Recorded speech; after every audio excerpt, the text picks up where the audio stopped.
"You're finished." He grabbed her arm in front of everyone. Then he shoved her. Hard. She hit the asphalt and the whole parking lot went dead silent. Nobody moved. Nobody said a word. But Savannah Blake looked up from the ground, dirt on her uniform, hand pressed to her stomach. And she wasn't crying. She was reaching for her phone. And the number she dialed hadn't been touched in 3 years. 300 miles away, an engine started. Then another. Then 100 more. If you've never seen a father's love arrive on 2 wheels, stay with me. Drop your city in the comments so I can see how far this story travels. And if you haven't subscribed yet, do it now, because you will not want to miss a single word of what comes next. She had been on her feet for 9 hours. 9 hours of coffee refills and pie slices and, yes sir, coming right up. And that plastic smile she'd gotten so good at wearing that sometimes she forgot it wasn't real anymore. The Desert Rose Cafe sat on the edge of Route 9 in a town called Delmar, Arizona. A place so small and so forgotten that even the GPS sometimes couldn't find it. But Savannah Blake had found it 3 years ago, and she had decided, with the stubborn, quiet certainty that defined everything she did, that this was where she was going to build her normal life. And for a while, she almost believed she had. She was 27 years old. Blonde hair she kept pulled back during shifts. Green eyes that noticed everything and gave away nothing. She was the kind of woman people instinctively trusted, not because she performed warmth, but because it lived in her naturally, in the way she remembered how old Mr. Castillo took his coffee, in the way she always put a second packet of crackers on the soup tray for table 7 without being asked. People in Delmar liked Savannah Blake. They liked her without knowing very much about her, which was exactly how she preferred it, because what they knew could fill a postcard. What they didn't know could fill a life. They didn't know that she had grown up in Phoenix, in a world of leather and chrome and brotherhood so fierce it had its own gravity. They didn't know that her father, Victor Walker, Iron, to everyone who wasn't blood, was the president of one of the most respected Hells Angels chapters in the American Southwest. They didn't know that she had spent her childhood watching men twice her size treat her father like the ground he walked on was sacred. They didn't know she had learned how to read a room before she learned how to drive. They didn't know she'd once watched her father walk into a room of 40 hostile men and walk out with every single one of them respecting him, without throwing a single punch. They didn't know any of that. They just knew she made good coffee and always showed up on time, and Savannah wanted it that way. She had left that world at 22. Not because she hated it. Not because her father had done anything wrong. She left because she had a need, a real, bone-deep need, to know who she was when the name Walker wasn't attached to her. She needed to find out if people would love Savannah, not the daughter of Iron. She needed to build something with her own hands, something that didn't exist because of who her father was. Victor had stood at the door of his house the morning she left. Big man, broad shoulders, face that had seen decades of hard roads and harder choices. He didn't try to stop her. He didn't argue.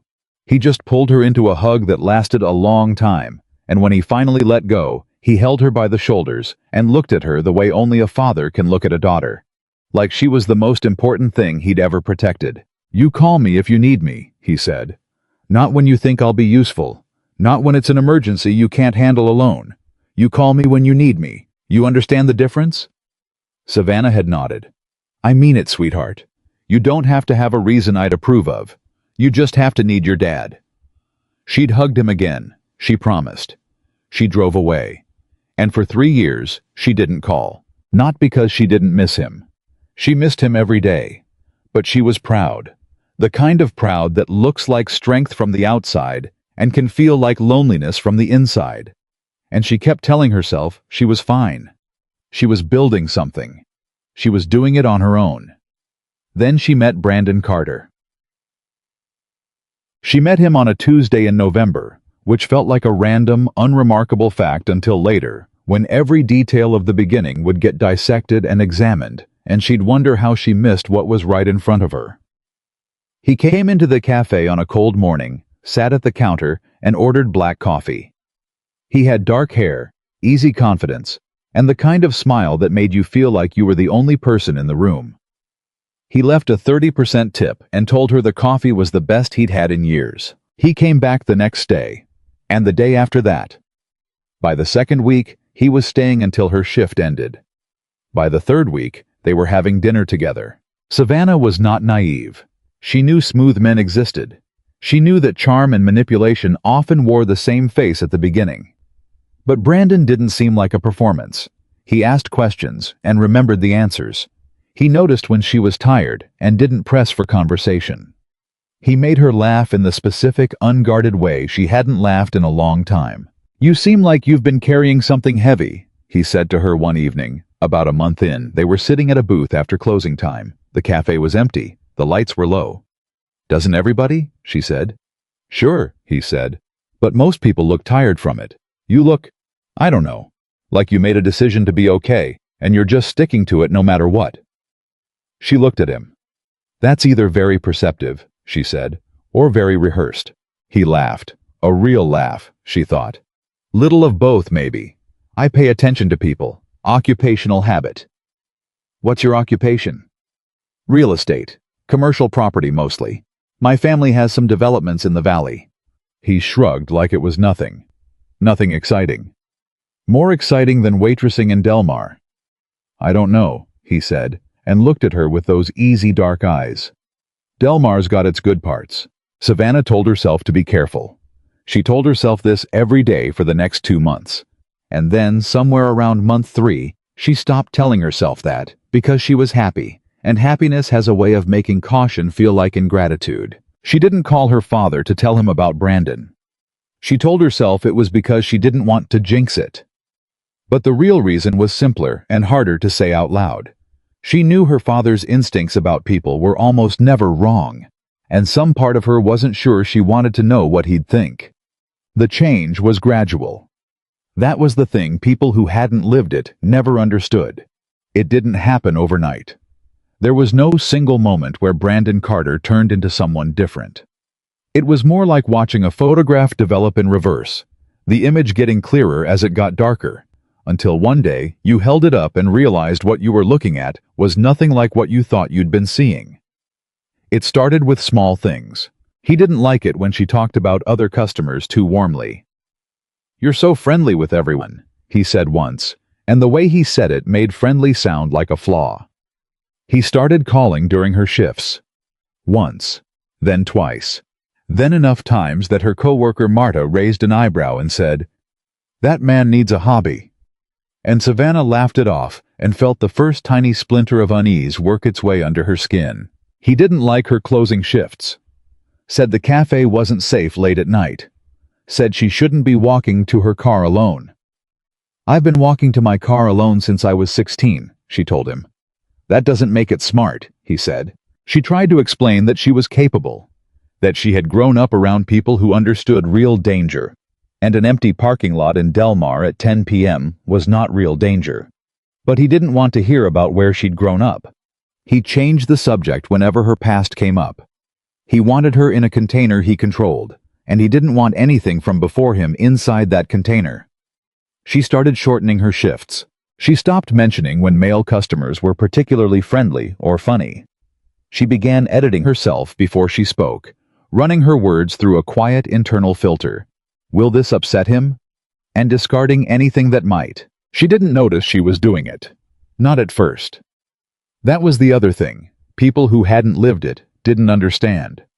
You don't notice you're shrinking because you're always focused on the immediate thing, on this conversation, this moment, this way of keeping things calm. And you don't look up long enough to see how small your world has become. Marta noticed. "You okay?" Marta asked her one afternoon. Marta was 53, sharp as glass, and had the kind of perception that came from watching people for 3 decades across a cafe counter.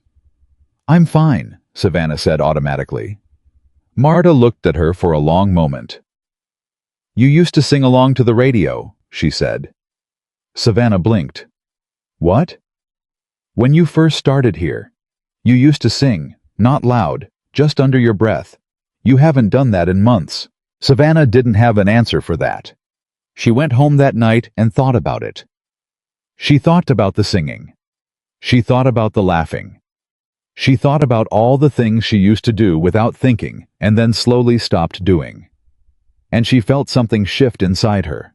Not a decision yet, just an awareness, the first quiet light of it. Then the morning came when she looked at the test in her hand, and everything changed. Pregnant. She sat on the floor of her bathroom for 40 minutes after she saw the result.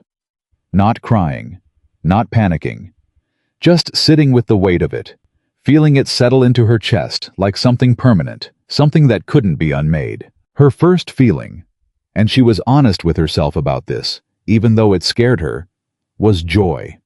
A fierce, private, terrifying joy. She pressed her hand to her stomach and thought, there is a person beginning in there, and that person was hers.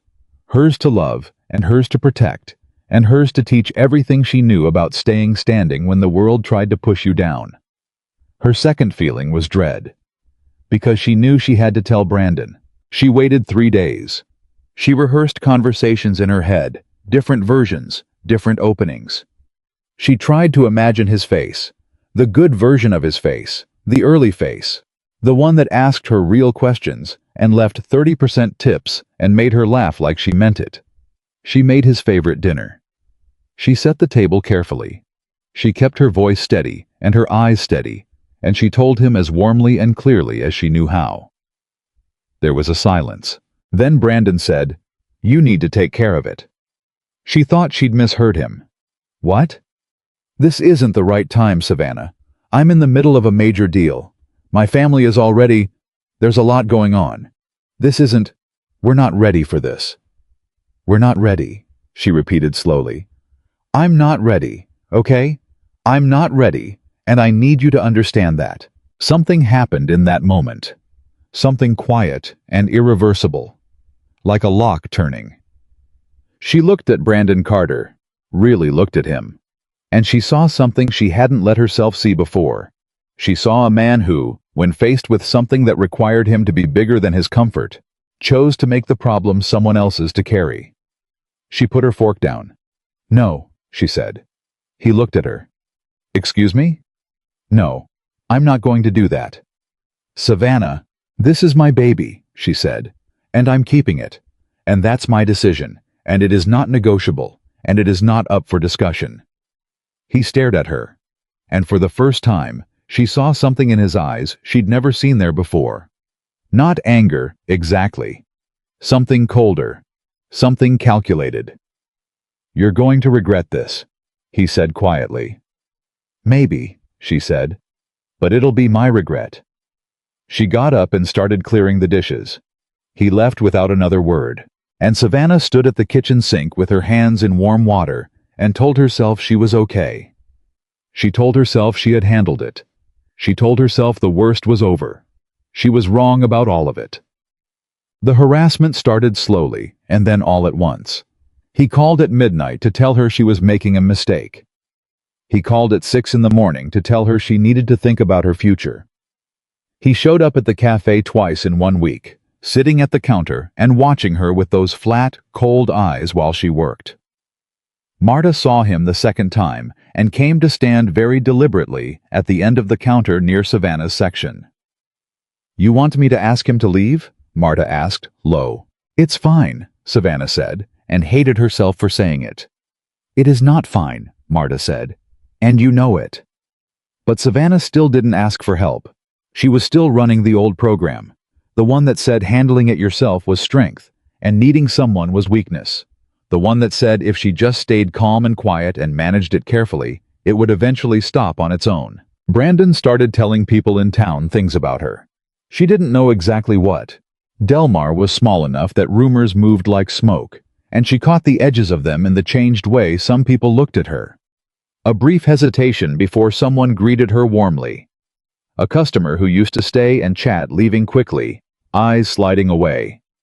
She couldn't prove anything. She couldn't point to anything specific, but she felt it. How was building something? She understood that. He was laying groundwork, constructing a version of her, unreliable, unstable, difficult, that would be waiting there if she ever tried to tell her own story. He was making himself the reasonable one before she even made a move. She started collecting evidence. Quietly. Methodically. She saved every voicemail. She screenshotted every text. She wrote dates and times in a notebook she kept tucked behind the loose baseboard panel under her bathroom sink. She talked to a lawyer in the next town over, driving 40 minutes and paying cash, and sitting across from a woman named Patricia, who listened without interrupting, and then said calmly, "You have more than enough. The question is, when you want to use it." "Soon," Savannah said. "I just need a little more time." "Be careful with a little more time," Patricia said. "People in your situation often underestimate how quickly things can escalate." Savannah nodded. She meant it. She was being careful. She was being strategic. She had a plan, and the plan was almost ready, and she just needed a few more days. She didn't account for Brandon running out of patience first. It was a Thursday evening.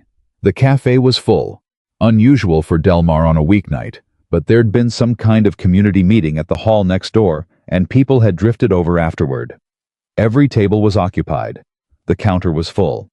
Savannah was moving fast, keeping up. The automatic competence of 9 hours on her feet, carrying her through the noise and heat and the constant small demands of a full house. She was pouring coffee at table 4 when the door opened. She didn't have to look up to know it was him. She felt it. The way the temperature in a room changes when something dangerous walks in. Brandon was not alone. He had 2 men with him, friends, associates, the kind of men who existed in his orbit, because he could do things for them, and they could make him feel powerful by standing near him. He came to the counter. He didn't sit down.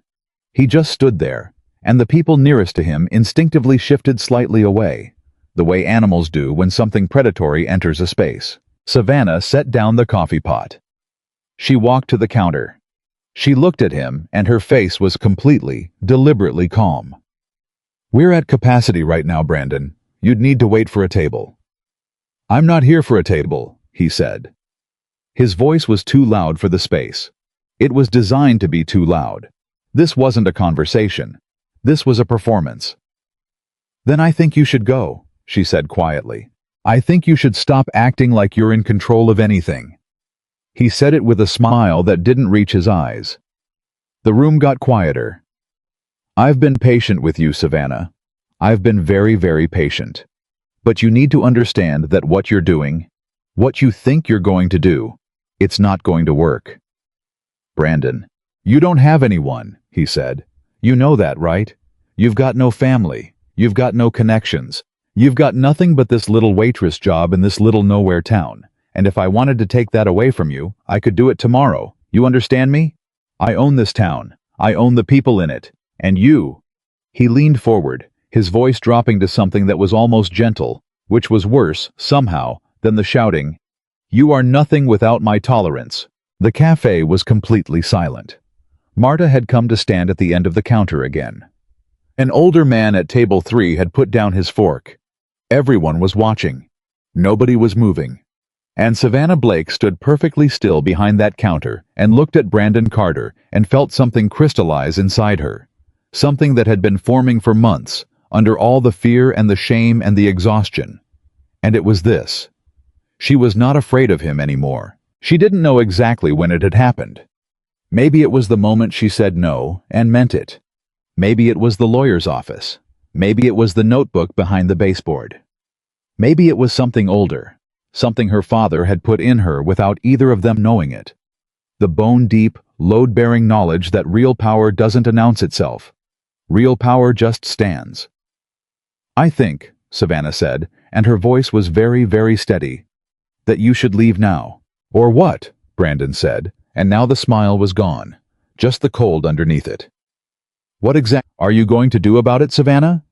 Who exactly are you going to call?" The question hung in the air between them, and Savannah looked at him, at this man who had spent months making her feel small, making her feel alone, making her believe the walls around her were solid and permanent and unbreakable. And she said, "You don't know who I am." He laughed. He actually laughed. "Oh, I know exactly who you are. You're a waitress. You're nobody." "Then go," she said. Because if you're so sure of that, then there's nothing left for you here. Go home, Brandon." For a moment, nobody breathed. Then Brandon moved, not away from the counter, toward her. He grabbed her arm. Marta said his name, sharp and alarmed. Someone at a table stood up. Brandon pulled Savannah around the end of the counter and toward the door. His hand locked on her upper arm, and Savannah made herself go with it rather than struggle, because she was 8 weeks pregnant and smarter than her fear, and she understood that the parking lot, with witnesses, with phones, with fresh air between them, was better than behind a closed door with no one watching. He pushed her out the door. She heard people behind her. Voices. The door banging open again as people followed. The parking lot. The cold desert air. The sound of traffic on Route 9 100 yards away. Brandon let go of her arm and turned to face the people who'd followed them out. His friends fell in beside him. His face was flushed. He looked, for the first time, slightly wild, like a man who'd planned to be in control of this moment and was realizing he wasn't. "This is private," he said to the small crowd. "Mind your own business." "I think the lady might want some company," said the old man from table 3. He had his phone in his hand. His thumb was on the screen. Brandon's eyes moved to Savannah, and something in his face went ugly and certain, the way a person looks when they've decided they've got nothing left to lose. "You want to embarrass me?" he said. "After everything I've done for you? After everything I put up with? You think you can just walk away from me and there's no... You don't get to just leave, Savannah. You understand me? You don't get to just... I already left," she said. 3 months ago. You just didn't notice." He hit her. Not a slap. His closed fist caught her shoulder, and the force of it knocked her sideways, and she went down to one knee on the asphalt, her hand catching herself, her other hand going immediately and instinctively to her stomach. Someone screamed. The old man at table 3 was already on the phone. Marta's voice. "Oh my God, somebody stop him." Brandon stood over her, breathing hard, looking at what he'd done, and something moved through his face in quick, ugly succession. Rage, then shock, then something that might have been the first dim recognition of how badly he had miscalculated. And Savannah looked up at him from the asphalt. Her shoulder hurt. Her palm was bleeding where it had caught the ground. She was trembling. She could feel it. The physical response she couldn't stop. But her face was not what he expected. She was not begging him. She was not crying. She was looking at him with the same green eyes that gave away nothing, and she was already thinking 3 steps ahead, the way her father had always told her to think. And what she was thinking was, "Now I have everything I need." She got up, slowly, deliberately, using one hand on her knee, standing up in front of him and the crowd and the cold desert night until she was at her full height, not tall, but absolutely certain. And she looked him in the eye. "You're done," she said quietly.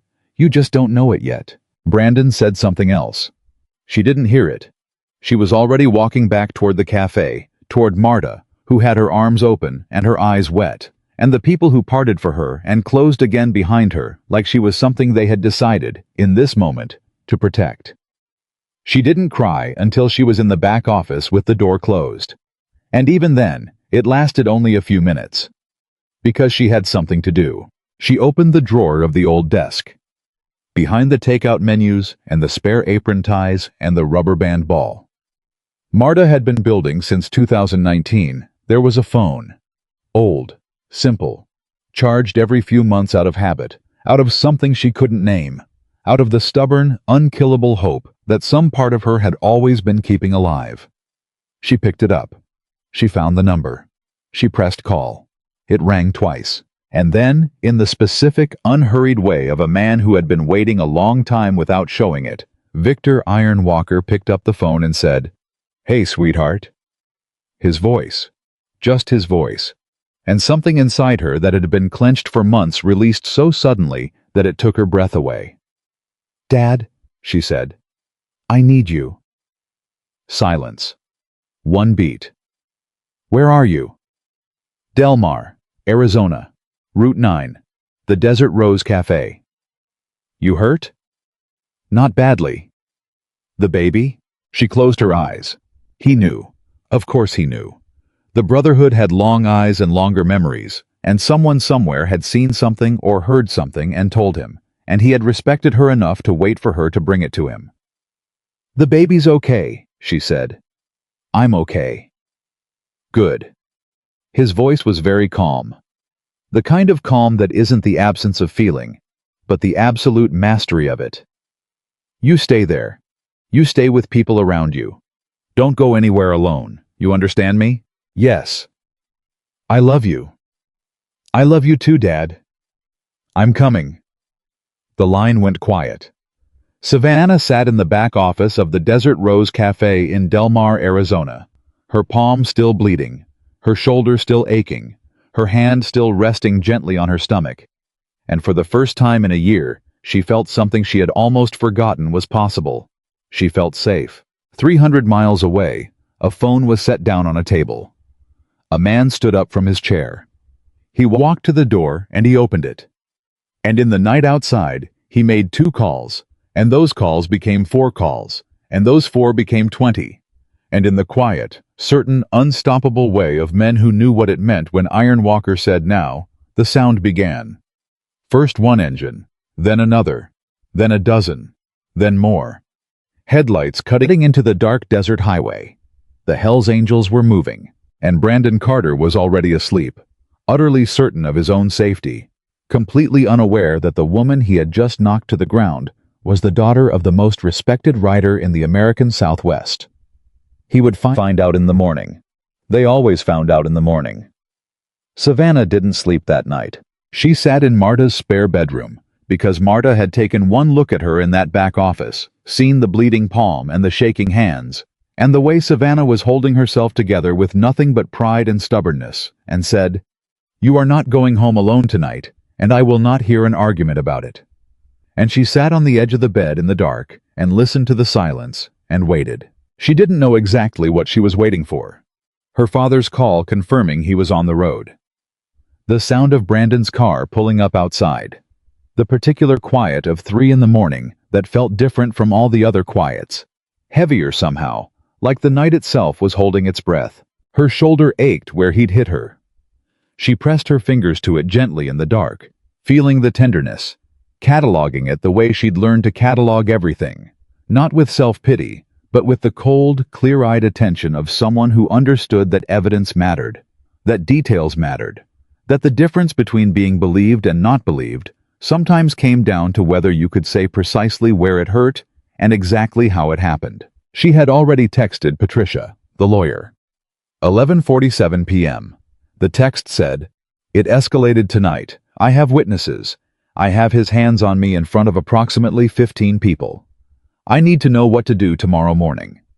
Patricia had responded within 4 minutes, which told Savannah everything she needed to know about the kind of lawyer Patricia was. "Don't go home tonight. Don't contact him. Document everything now while it's fresh.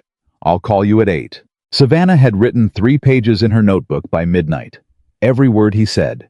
Every person she could name who had been standing there. The exact sequence. The hand on her arm inside the cafe. The door. The parking lot.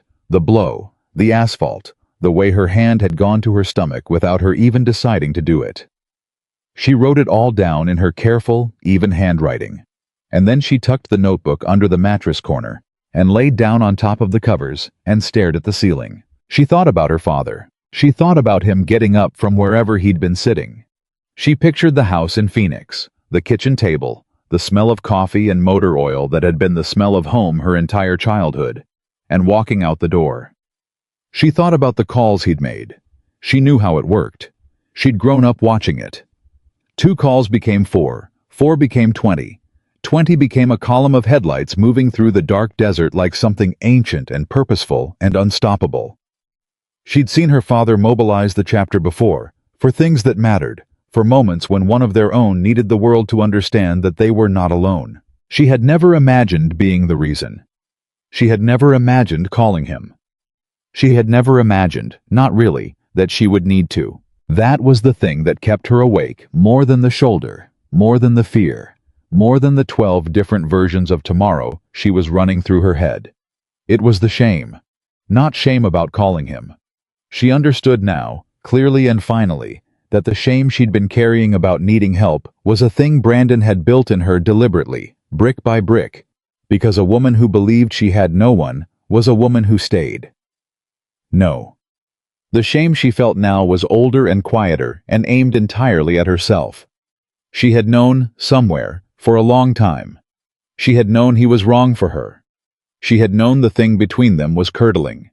She had known, and she had stayed, and she had managed, and she had minimized, and she had made excuses, and she had let months go by.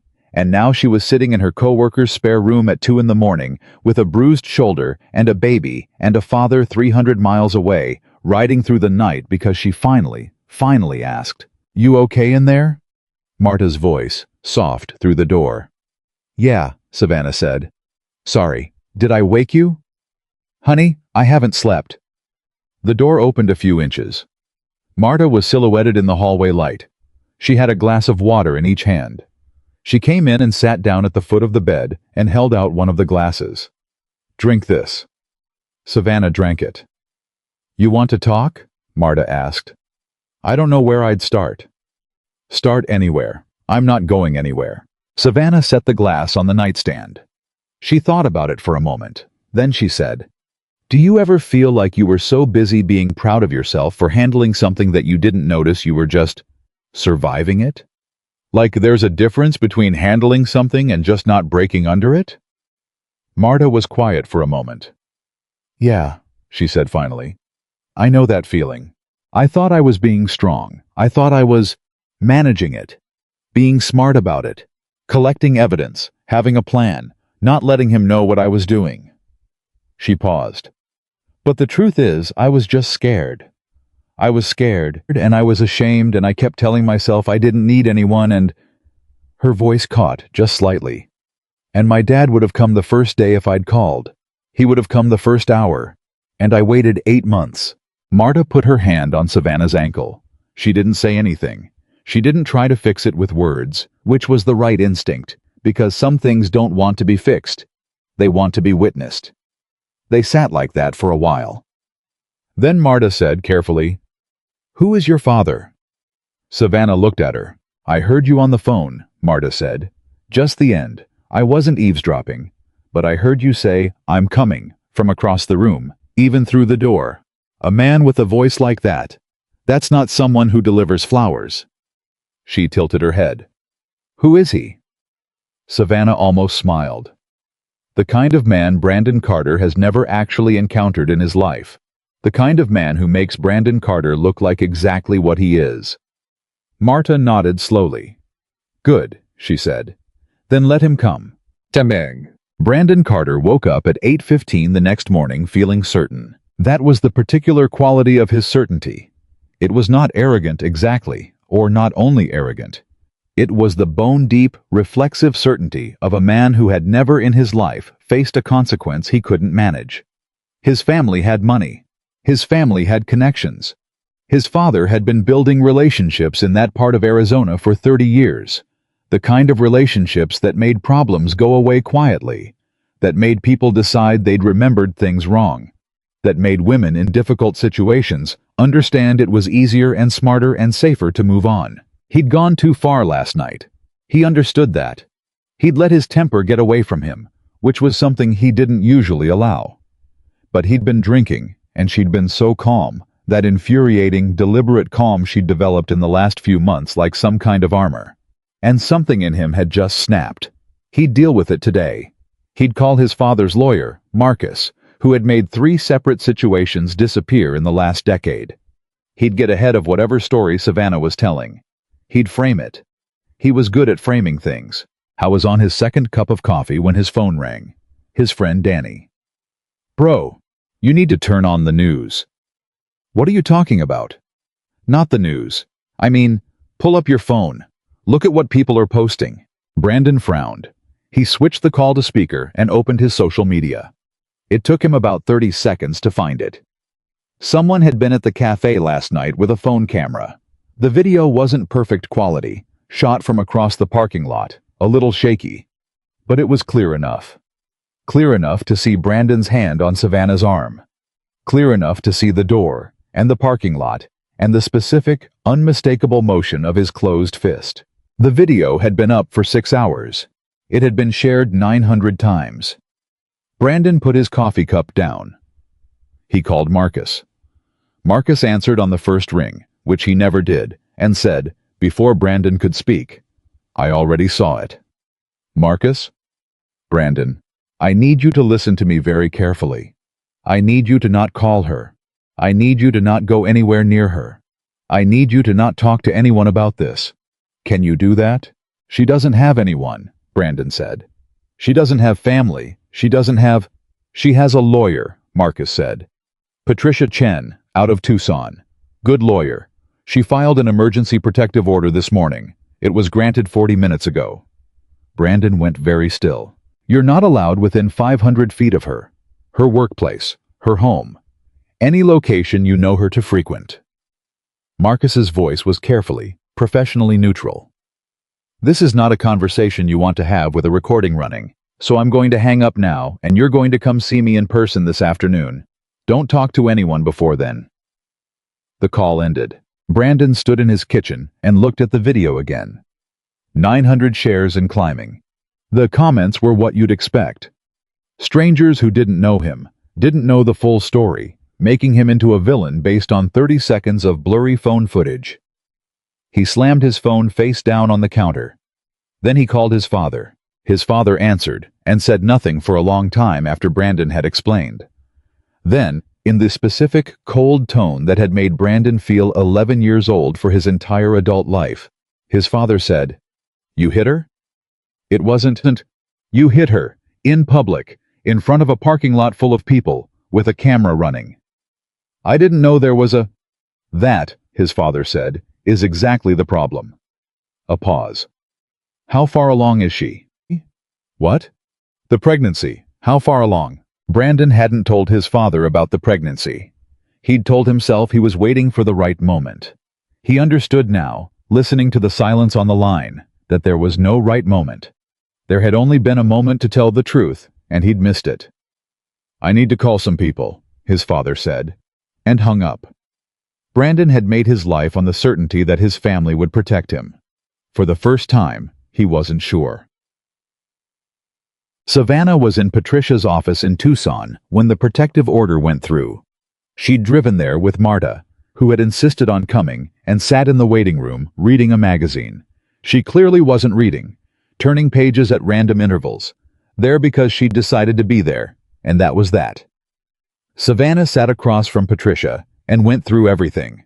The notebook, the voicemails, the texts, the dates and times, the names of witnesses, the video that a man named Gerald Hutchins from Table 7 had quietly, without telling anyone, been recording from the moment Brandon raised his voice inside the cafe and continued recording through everything that happened after. Patricia watched the video twice. Then she looked up and said, "This is one of the cleaner cases I've seen in a long time. He did everything in the open." "He didn't think he needed to hide," Savannah said. "No," Patricia agreed. "Men like him usually don't." She folded her hands on the desk. "I have to ask you something, and I need you to answer honestly. Is there anyone, who might complicate this on your end? Anything about your background that he could use?" Savannah thought about that question. She thought about Phoenix. She thought about leather jackets and chrome and the particular world she'd grown up in, which was its own thing, complicated and loyal and governed by rules most people outside it didn't understand.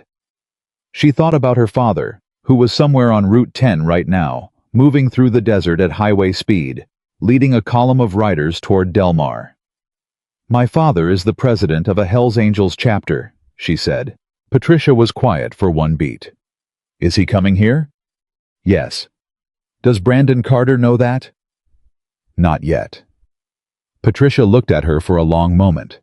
Then she said something that Savannah didn't expect. "Good. Because I want to file this paperwork before anyone in this town has time to make any phone calls to any judges." She stood up. "Let's move quickly." They moved quickly. By noon, the protective order was filed and granted. By 1 p.m., a deputy sheriff named Holt, young, quiet, the kind of man who kept his head down and did his job, had served Brandon Carter the paperwork in person. Savannah heard later that Brandon had tried to argue, that he'd said the names of 3 people he was connected to, that Deputy Holt had looked at him very carefully and then said, with the measured, deliberate calm of someone who had made a decision about which side of something he was on, "Sir, I'm going to need you to sign this acknowledgement." Brandon had signed it, and Deputy Holt had driven away and sat in his car for a minute before starting the engine, thinking about the video he'd watched that morning, thinking about all the times he'd seen Brandon Carter's name on paperwork that went nowhere, thinking about the woman at the Desert Rose Cafe who showed up with a bleeding palm and a 3-page handwritten account of exactly what happened, and a lawyer and a clarity he rarely saw in people who'd just been through something terrible. I thought about all of that. And he made a call. Not to Brandon Carter's father. To the county prosecutor's office. Nobody in Delmar knew quite what to make of the sound when it started. It wasn't something you heard gradually. It arrived. One moment the morning was its normal quiet, the thin, dry quiet of a desert town going about its business. And then there was a sound that lived in the chest before it reached the ears. A low, collective rumble that made people look up from what they were doing and look toward the highway and try to identify what they were hearing. Motorcycles. Not a few, not a dozen. A column of them, steady and deliberate, coming off Route 10 onto the county road, filling the 2-lane with the specific, undeniable presence of men who rode together and had been riding together for decades and knew exactly where they were going and why. At the front was a man on a black and chrome Road King. Big man, silver-streaked beard. He rode with the unhurried, absolute confidence of someone who had never once needed to prove what he was, because what he was had never been in question. Victor Walker did not arrive in Delmar like a threat. He arrived like weather. He arrived like something that had been inevitable all along. People on the sidewalk stopped.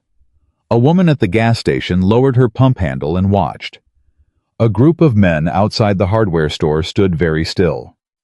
Nobody knew exactly who these riders were, or exactly why they were here, but something in the air, some old animal instinct that recognizes authority when it sees it, made everyone in Delmar, in that moment, pay attention. Victor pulled into the Desert Rose Cafe. His men spread out behind him, unhurried, finding their places, killing their engines in sequence until the sound that had filled the whole town died down to silence. Victor Walker sat on his bike for one moment. He looked at the cafe. He looked at the parking lot where it had happened, where his daughter had gone to the asphalt, where she had gotten back up. He got off his bike and walked inside. Savannah had come back from Tucson an hour before. She was sitting in the back office, the same chair, the same desk, the same place she'd made the call the night before, and she heard the sound from a long way off, and she felt it in her bones before she heard it clearly. A smile moved across her face, small and private, and she pressed her hand to her stomach and said very quietly, to no one but herself and the beginning of someone, "That's your grandfather." The door opened. Victor Walker filled it the way only her father could fill a door. Not with aggression, but with presence, the sheer, accumulated weight of a man who had lived his whole life at full volume. He looked at her. She looked at him. For a moment, neither of them spoke. Then she stood up and crossed the room, and he wrapped his arms around her, and she let herself be small for the first time in a year. Really small, really held. And her father's hand came up to the back of her head the way it had when she was a child, and she felt him breathe. "You okay?" he said, into her hair. "I am now," she said. He held her for a long time. When he let go, he held her by the shoulders, same as the morning she'd left, same as 3 years ago, same hands, same steadiness, and looked at her face carefully, the way fathers do when they're checking for things their children aren't saying. "Show me where he hurt you," he said. She showed him her shoulder. He looked at it. His jaw moved once. He said nothing. "Dad," she said, "I need you to hear me. I need you to let the law handle this." He looked at her. "I have evidence," she said. "I have a lawyer. I have a video that's been shared over 1,000 times. I have a deputy sheriff who's already talked to the prosecutor. I have everything I need. What I don't need is anything that gives him a story to tell. You understand what I'm saying? Victor was quiet. I need you to be my father, she said. Not the president of anything. Just my dad. He looked at her for a long time. Long enough that she almost said it again. Then he nodded. Once. The nod of a man who would make that promise and keep it, completely and without reservation, because she asked him to. Okay, he said. But I need to meet the lawyer. You'll like her. And the deputy? You'll respect him. And the man at the cafe, Marta's husband. I heard he got between them when... Carl, Savannah said. His name is Carl, and he's 62 years old and has a bad knee, and he stood up anyway. Victor nodded slowly. I'd like to shake his hand. I think he'd like that too. There was a sound from the front of the cafe. Marta's voice, higher than usual, slightly breathless, and then a burst of genuine laughter, which was not the sound Savannah had expected. She looked through the small window in the office door and saw Marta at the counter, talking to two of her father's men, who were somehow already sitting on stools with coffee cups in front of them. And Marta was laughing at something one of them had said. Victor followed her gaze. My guys are friendly, he said, with the particular restrained pride of a man who raised the people around him and knew what they were. Clearly, Savannah said. She sat back down. Her father pulled the other chair out from against the wall, the wobbly one they kept meaning to fix, and sat across from her, and they began to talk. Really talk. The way they hadn't talked in 3 years, because she'd been protecting her independence, and he'd been protecting her space, and both of them had been paying for it in quiet, daily loneliness. She told him everything. Not the summary. Everything. From the beginning, from the Tuesday in November, when Brandon first walked in, all the way through. She didn't spare herself in the telling. She said the parts that made her look foolish, and the parts that made her look naive, and the parts where she knew something was wrong, and told herself she was handling it and did nothing. She said all of it. Victor listened. He didn't interrupt. His face did things. She could see him working to keep it controlled, especially in certain parts. Especially when she got to the part about being pregnant, and Brandon's reaction. But he held it. He stayed with her. He let her finish. When she was done, there was a silence. Then Victor said, You know what you did wrong? She waited. Nothing, he said. You did nothing wrong. I want to be very clear about that. His voice was rough in a particular way. And I want you to hear it from me, because I think you've been telling yourself a different story. I think you've been believing that staying and managing and not asking for help was something to be ashamed of. Some kind of failure. He leaned forward. It wasn't. You survived. You collected evidence when you were scared and pregnant and isolated, and you got it to a lawyer, and you protected yourself and your baby with nothing but your own head and your own nerve. That's not weakness. That's not failure. You hear me? Her eyes were wet. She didn't try to stop it. You should have called me sooner, he said, and his voice broke slightly on the last word, just slightly, in the way of men who don't break easily. But that's on both of us. I should have found a way to make sure you knew the door was always open. That you didn't have to have a reason I'd approve of. That just needing your dad was always enough. He pressed his lips together. So that's on me too. She reached across the desk and put her hand over his. Big hand. Rough. The hand she'd grown up holding in parking lots, and at fairgrounds, and at the side of every road that mattered. You're here now, she said. Yeah, he said. I am. What happened next moved faster than anyone in Delmar was prepared for. The video, 900 shares the night before, hit 12,000 by noon, 40,000 by the following morning. It had found the particular algorithm that amplifies outrage and the particular corner of the internet that had very little patience for men who hit pregnant women in parking lots and believed their family name made them untouchable. People Savannah had never met were sharing it. News outlets in Phoenix picked it up. Then one in Tucson. A reporter left a message at the cafe before end of business, not for an interview, which Savannah declined, but because they were running the story regardless and wanted her to have a chance to speak for herself, which she found oddly respectful. Brandon Carter's father, who had spent 30 years building the kind of relationships that made problems go away, found out quickly that certain problems, once they reached a certain size, stopped being problems that relationships could touch. His lawyer Marcus had told him that from the first call. His father apparently hadn't believed him until he made several calls that morning and discovered that the people he was calling were very interested in not being publicly associated with what they were watching on their phones. The county prosecutor, whose name was Diane Kessler, and who had been quietly furious about the Carter family's influence in her county for a very long time, had the police report from Deputy Holt, the video from Gerald Hutchins, and Savannah's 3-page handwritten account on her desk before noon. She called Deputy Holt at 1 p.m. and said 4 words. "Build me the case." Holt said, "Already started." Brandon Carter's name, which had opened doors his entire life, was about to become the thing that locked them. But Savannah didn't know most of this yet. She was in the back office with her father, and then she was at Marta's counter with coffee, and then she was watching her father shake Carl's hand. Carl, 62, bad knee, who had stood up anyway. And she was watching Victor hold Carl's hand in both of his and look at him with the specific, sincere gratitude of a father who couldn't be there himself and needed to thank the man who was. Carl, to his credit, just nodded and said, "Any decent person would have done the same." And Victor said quietly, "You'd be surprised." Marta appeared at Savannah's elbow. She was watching Victor across the room, and her expression was something between reassured and fascinated. "He's not what I expected," she said. "What did you expect?" Savannah asked. "I don't know, something scarier."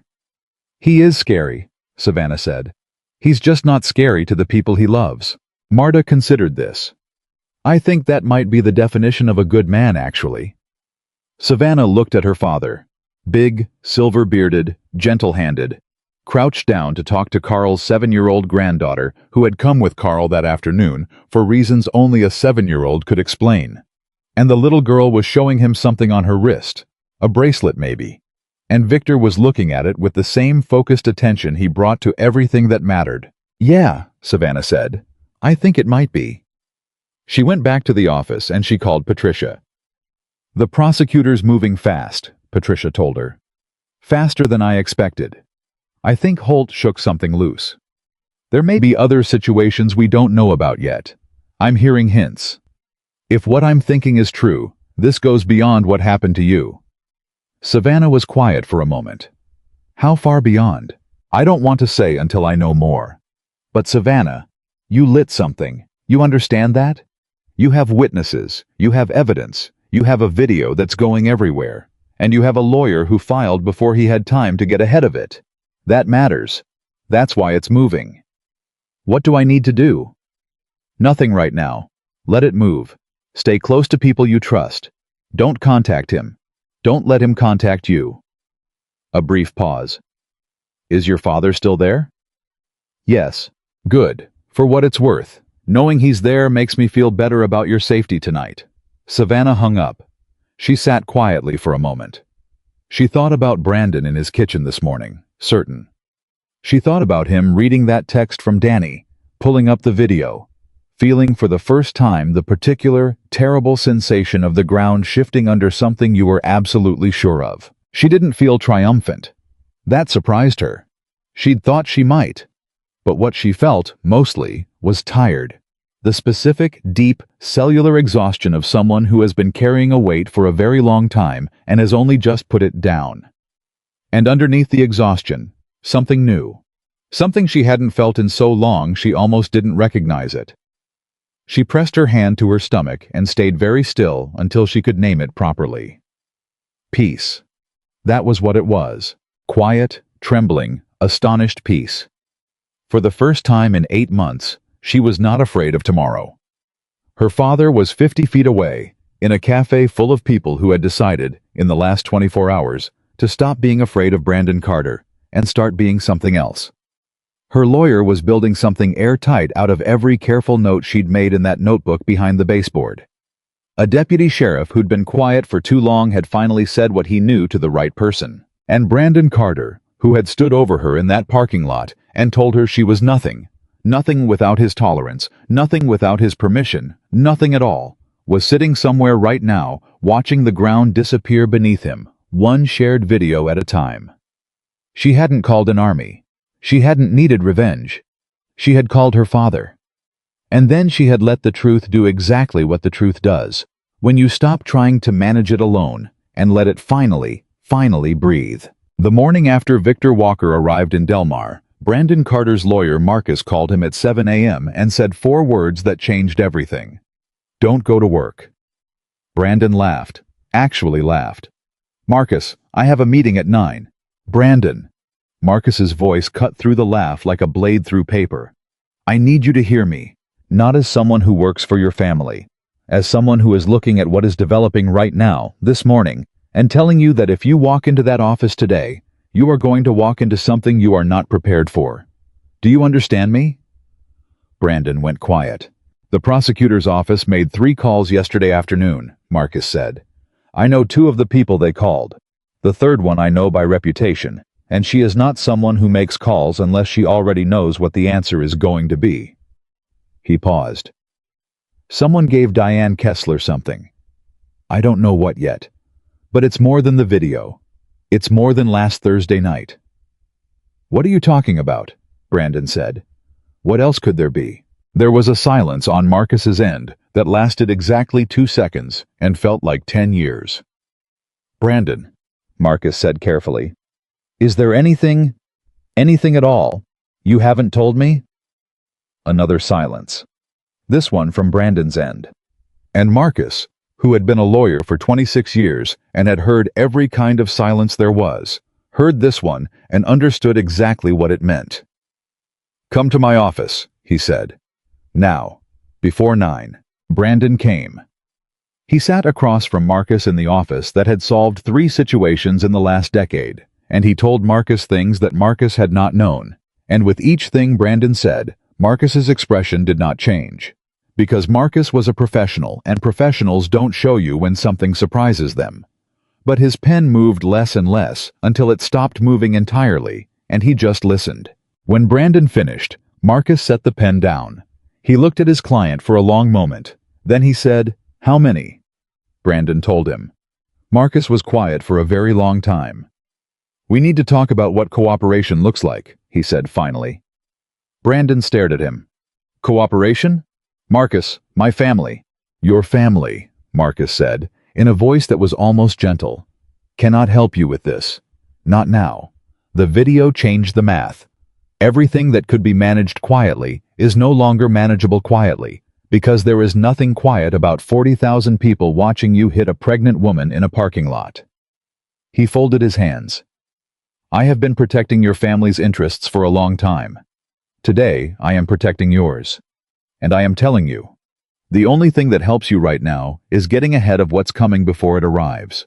Brandon sat in that office and felt, for the first time in his adult life, the specific, sickening sensation of a floor giving way. He had always been certain. That certainty had been the architecture of his entire existence, the thing he built on, the thing he navigated by. And now it was gone. And what was underneath it was not another floor. It was air. "What's coming?" he said quietly. Marcus looked at him. "Other women," he said. "That's what's coming." Savannah didn't know any of that yet.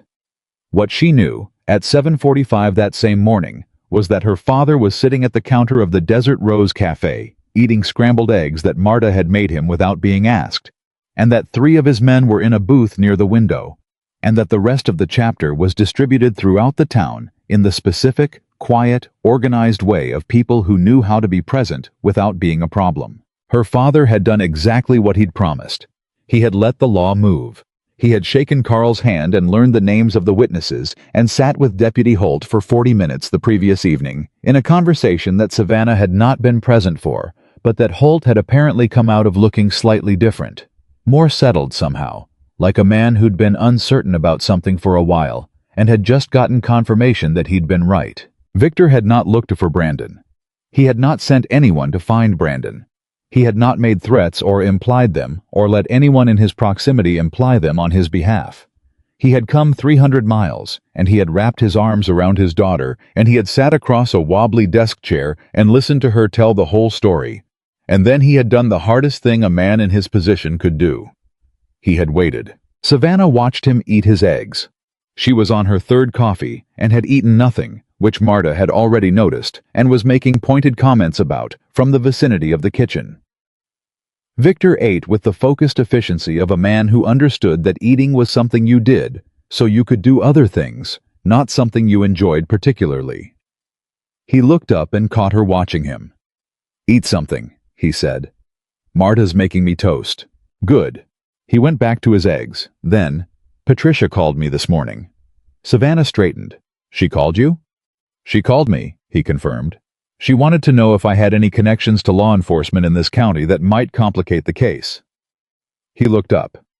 "I told her I don't. I've never had reason to deal with anyone in this county before." A pause. "She also wanted to know if I planned to make any moves that might give Brandon Carter or his lawyer something to point at." "What did you tell her?" "I told her my daughter asked me to let the law handle it, and I keep my promises." He set down his fork. "She said good. And then she told me something she probably shouldn't have, which I think she told me because she figured I'd hear it eventually, and she'd rather I heard it from her first." Savannah felt her coffee cup halfway to her mouth and held it there. "What did she tell you?" Victor looked at her steadily. "You're not the first." The cup came down. "There were 2 others before you," he said. "At least 2 that Patricia knows of. One of them is in Flagstaff. She never came forward. She moved away from the county about 18 months ago, which is when you and Brandon would have been early, right? When things were still good?" Savannah's mind moved very fast through a set of calculations she didn't want to make. She thought about the timeline. She thought about Brandon showing up at the cafe for the first time in November.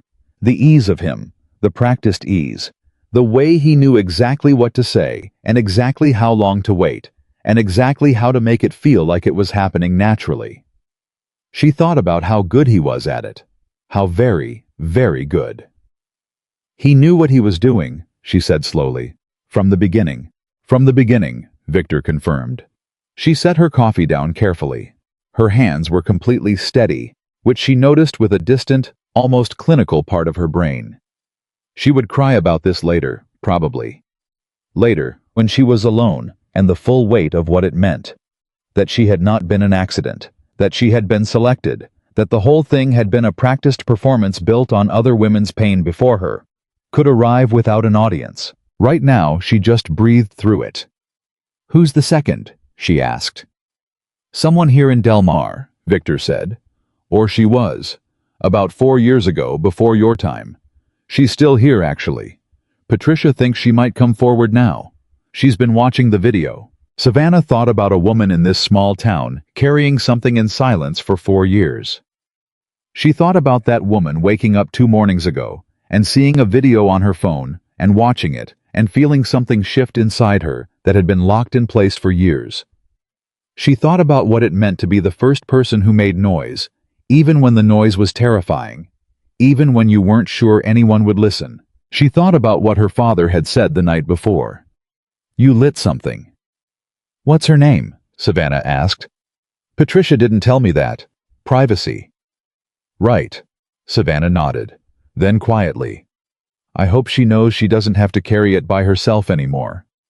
Victor looked at her for a moment. "I'll tell Patricia you said that," he said. Marta appeared with toast and the expression of someone who has been listening from the kitchen and processing things rapidly. She set the plate in front of Savannah without comment. Then she poured Victor more coffee without being asked. Then she stood there for a moment, and she said, to Victor specifically, "Your daughter's the bravest person I know." Victor looked at Savannah. His jaw did the thing again. The small, controlled movement of a man holding something inside. "Yeah," he said. "She always has been. She just didn't know I knew that." Savannah picked up her toast and took a bite, because if she said anything in that moment, she was going to cry, and she had decided this morning that the crying was for later. The woman's name was Renee Castillo. Savannah didn't learn that until later. Patricia called at noon and asked if Savannah would be willing to speak with another woman who had experienced something similar. Someone local. Someone who had seen the video and had been sitting with her phone for 2 days, trying to decide if she was brave enough.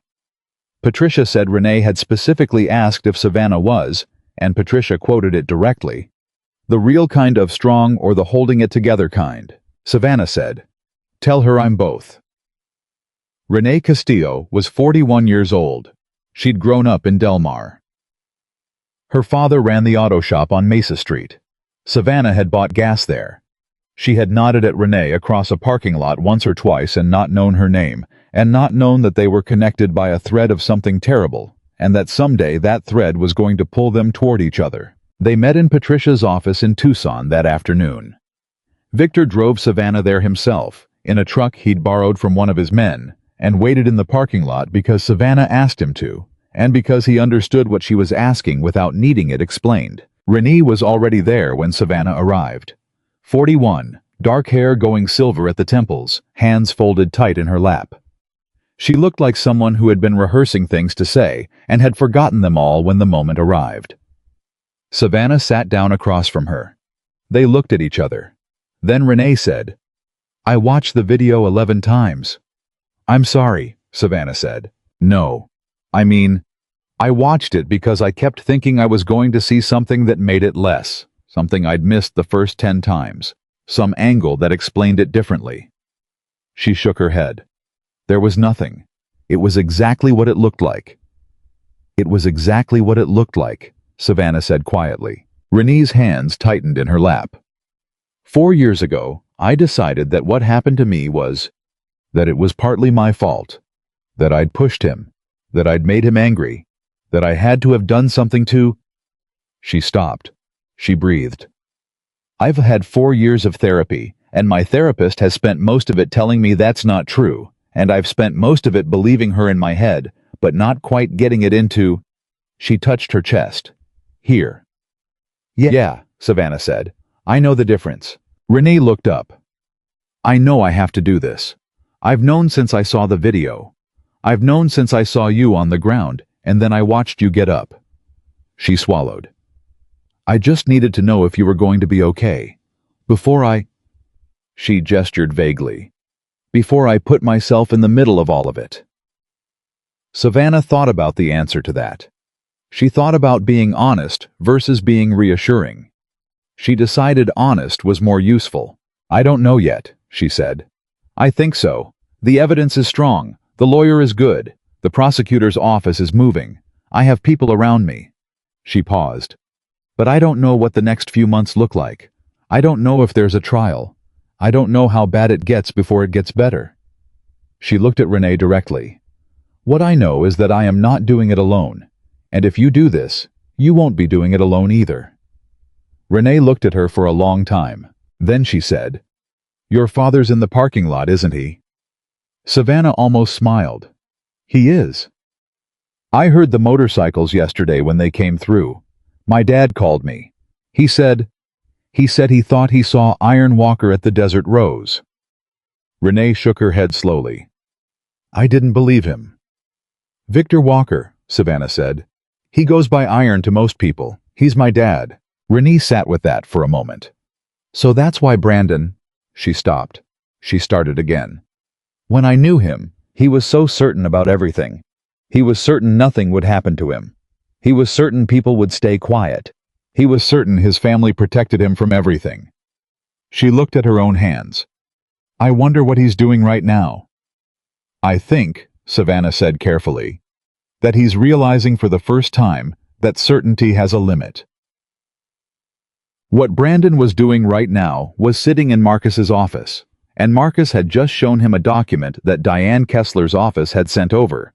Not a formal filing yet, but a letter of inquiry, which was the professional, measured, completely unmistakable way of telling someone that you were building something and you wanted them to know you were building it. The letter referenced the incident at the Desert Rose Cafe. It referenced the protective order. It referenced the statements of 14 witnesses. It referenced Gerald Hutchins's video, which was now at 62,000 shares and had been picked up by 2 Phoenix television stations. And then, in the careful, deliberate language of someone who wanted you to understand exactly how much they already knew, it referenced an investigation into prior incidents, plural, involving the same individual. Brandon read the letter twice. Then he said, "How did she know about Renee?" Marcus looked at him. "I don't know how she knows. What I know is that she knows. And given that she knows, I have to ask you again, is there anyone else I'm not aware of?" The silence from Brandon was longer this time. "Anyone," Marcus said. "Anyone at all." Brandon said a name. Marcus closed his eyes for 1 second. Just one. Then he opened them and picked up his pen. "Tell me everything," he said. Savannah was in the passenger seat of the borrowed truck heading back to Delmar when her phone rang. It was Patricia. "Renee Castillo came forward formally," Patricia said. "She's in my office right now signing the statement." Savannah exhaled, long and slow. "Okay, there's something else." Patricia's voice had a quality to it. Not urgency exactly, but the particular tightness of someone carefully carrying news that needs to be delivered right. "Kessler's office reached out to us an hour ago. They have a third, someone I don't know, from a situation 2 years before you. She came forward this morning, apparently independently. She'd been following the video on social media." 3. There were 3. Savannah pressed her hand to the window. The glass was warm from the afternoon sun. She thought about 3 women carrying 3 separate silences, and the video that had cracked all 3 open at once, and the way something can be buried for years and years and years, and then something small, or something that looks small, a parking lot, a phone camera, a woman who got back up, can reach all the way down into the buried place and bring it up to the surface. "Savannah," Patricia said, "I'm here. She stopped. "I'm just thinking about how alone I felt. All those months. How certain I was that I was the only one, and that no one would believe me, and that his name was too big, and his family was too connected, and I was just—" Her voice was steady, but only barely. "Just a waitress in a town nobody'd ever heard of." "You weren't alone," Patricia said. "You just hadn't met each other yet." Victor was driving. He hadn't said anything during the call. He was watching the road, but Savannah could see his hands on the wheel, and she could see from the particular stillness of them that he was hearing everything and feeling all of it and choosing, deliberately and with great discipline, to hold it rather than show it while she was still in the middle of finding out. She lowered the phone. "Dad." "Yeah. There are 3 of us." He kept his eyes on the road. The hands on the wheel didn't move. But something in his shoulders changed. A settling, a heaviness, the weight of a father hearing something that confirmed the worst of what he'd suspected and the best of what he'd hoped simultaneously. "Then it's done," he said quietly. "He's done." "The law's going to handle it," she said. "Yes," he said. "It is." They drove in silence for a while. The desert moved past. The light was changing the way it changes in late afternoon in Arizona, going from white hard to something softer and more golden.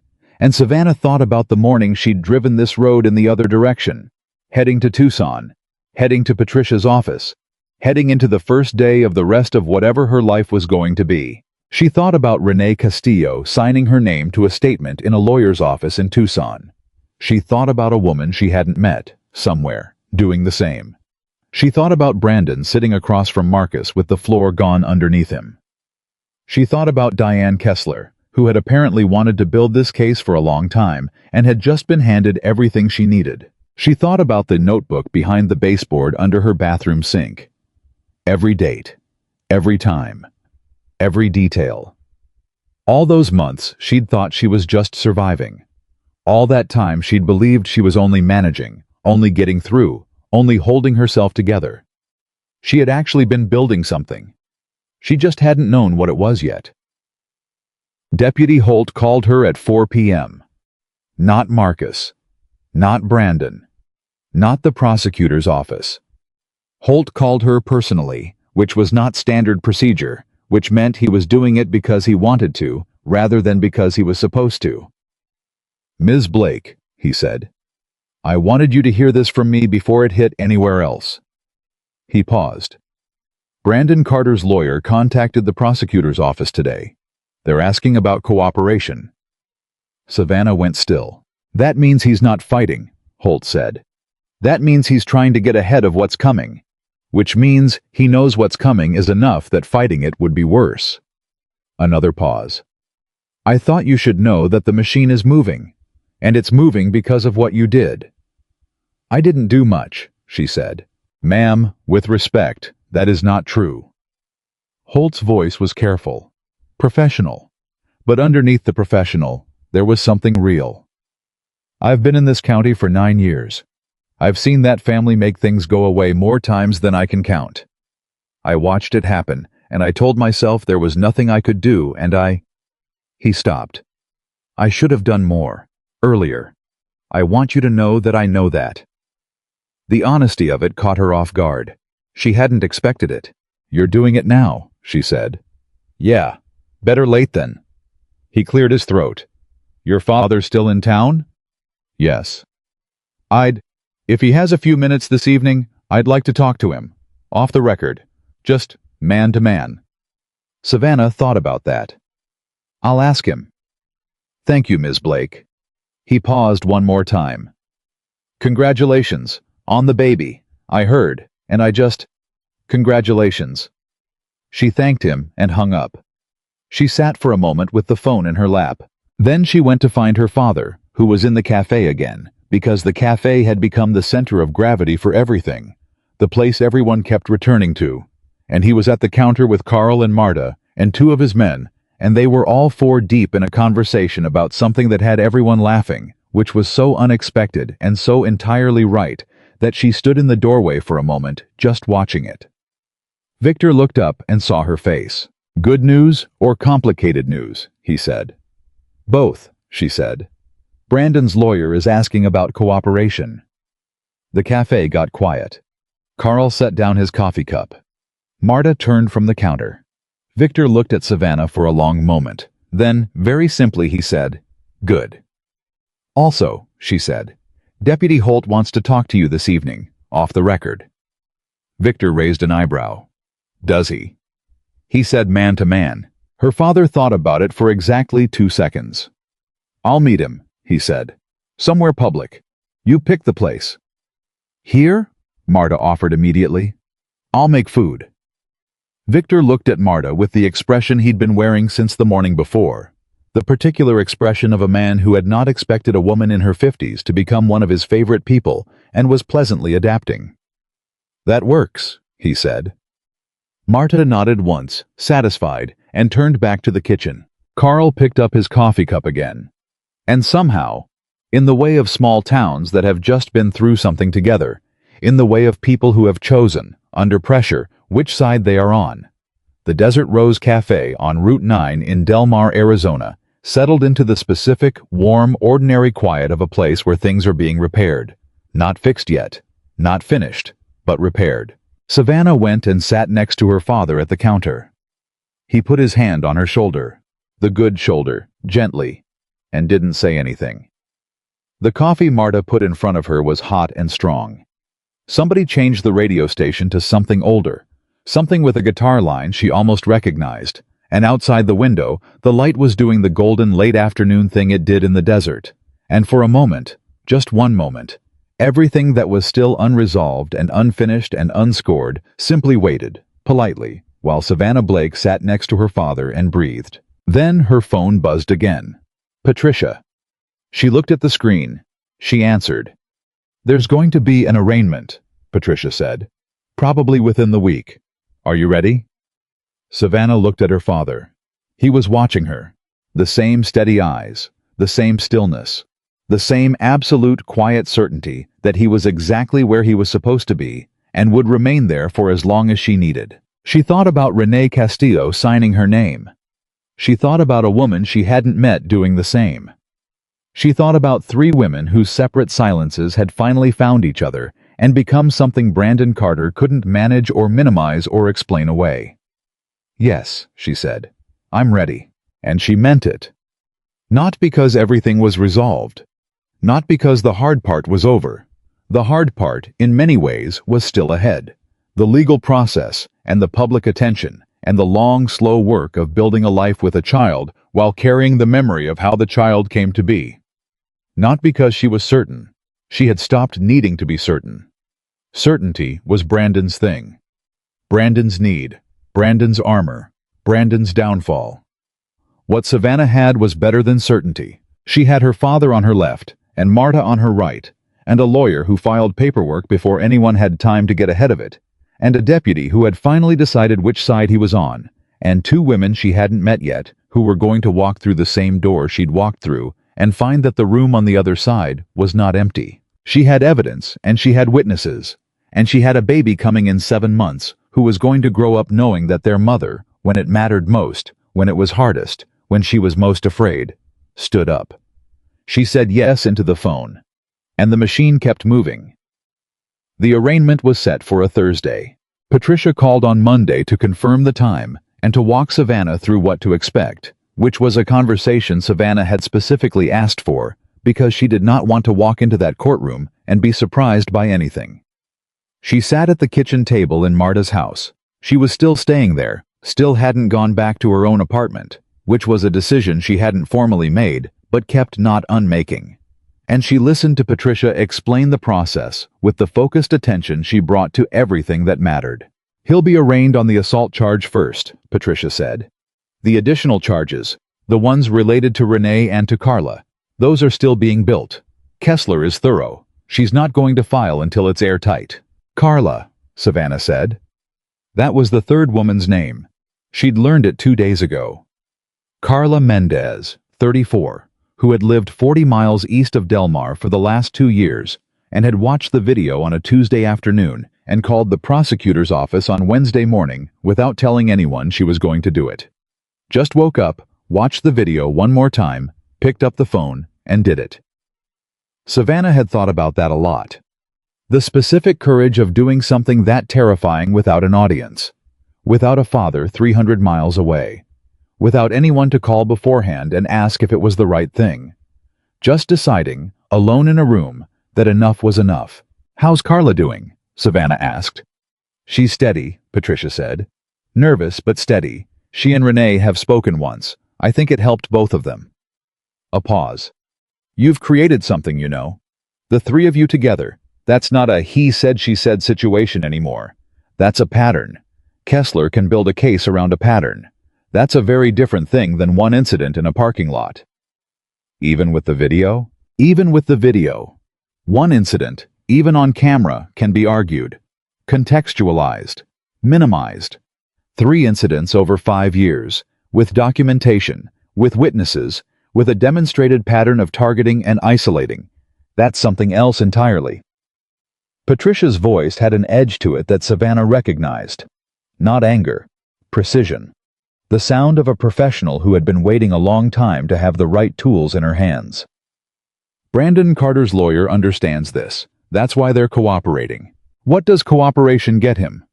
Less, not nothing. What he did doesn't become nothing, but less. Patricia paused. That's going to be hard to hear, probably. Savannah thought about it. She turned the word over, less, and waited to feel the outrage she expected. It came briefly, hot and real. And then something underneath it, quieter, said, "He's cooperating because he's finally afraid. He's cooperating because the thing he believed could never reach him has reached him.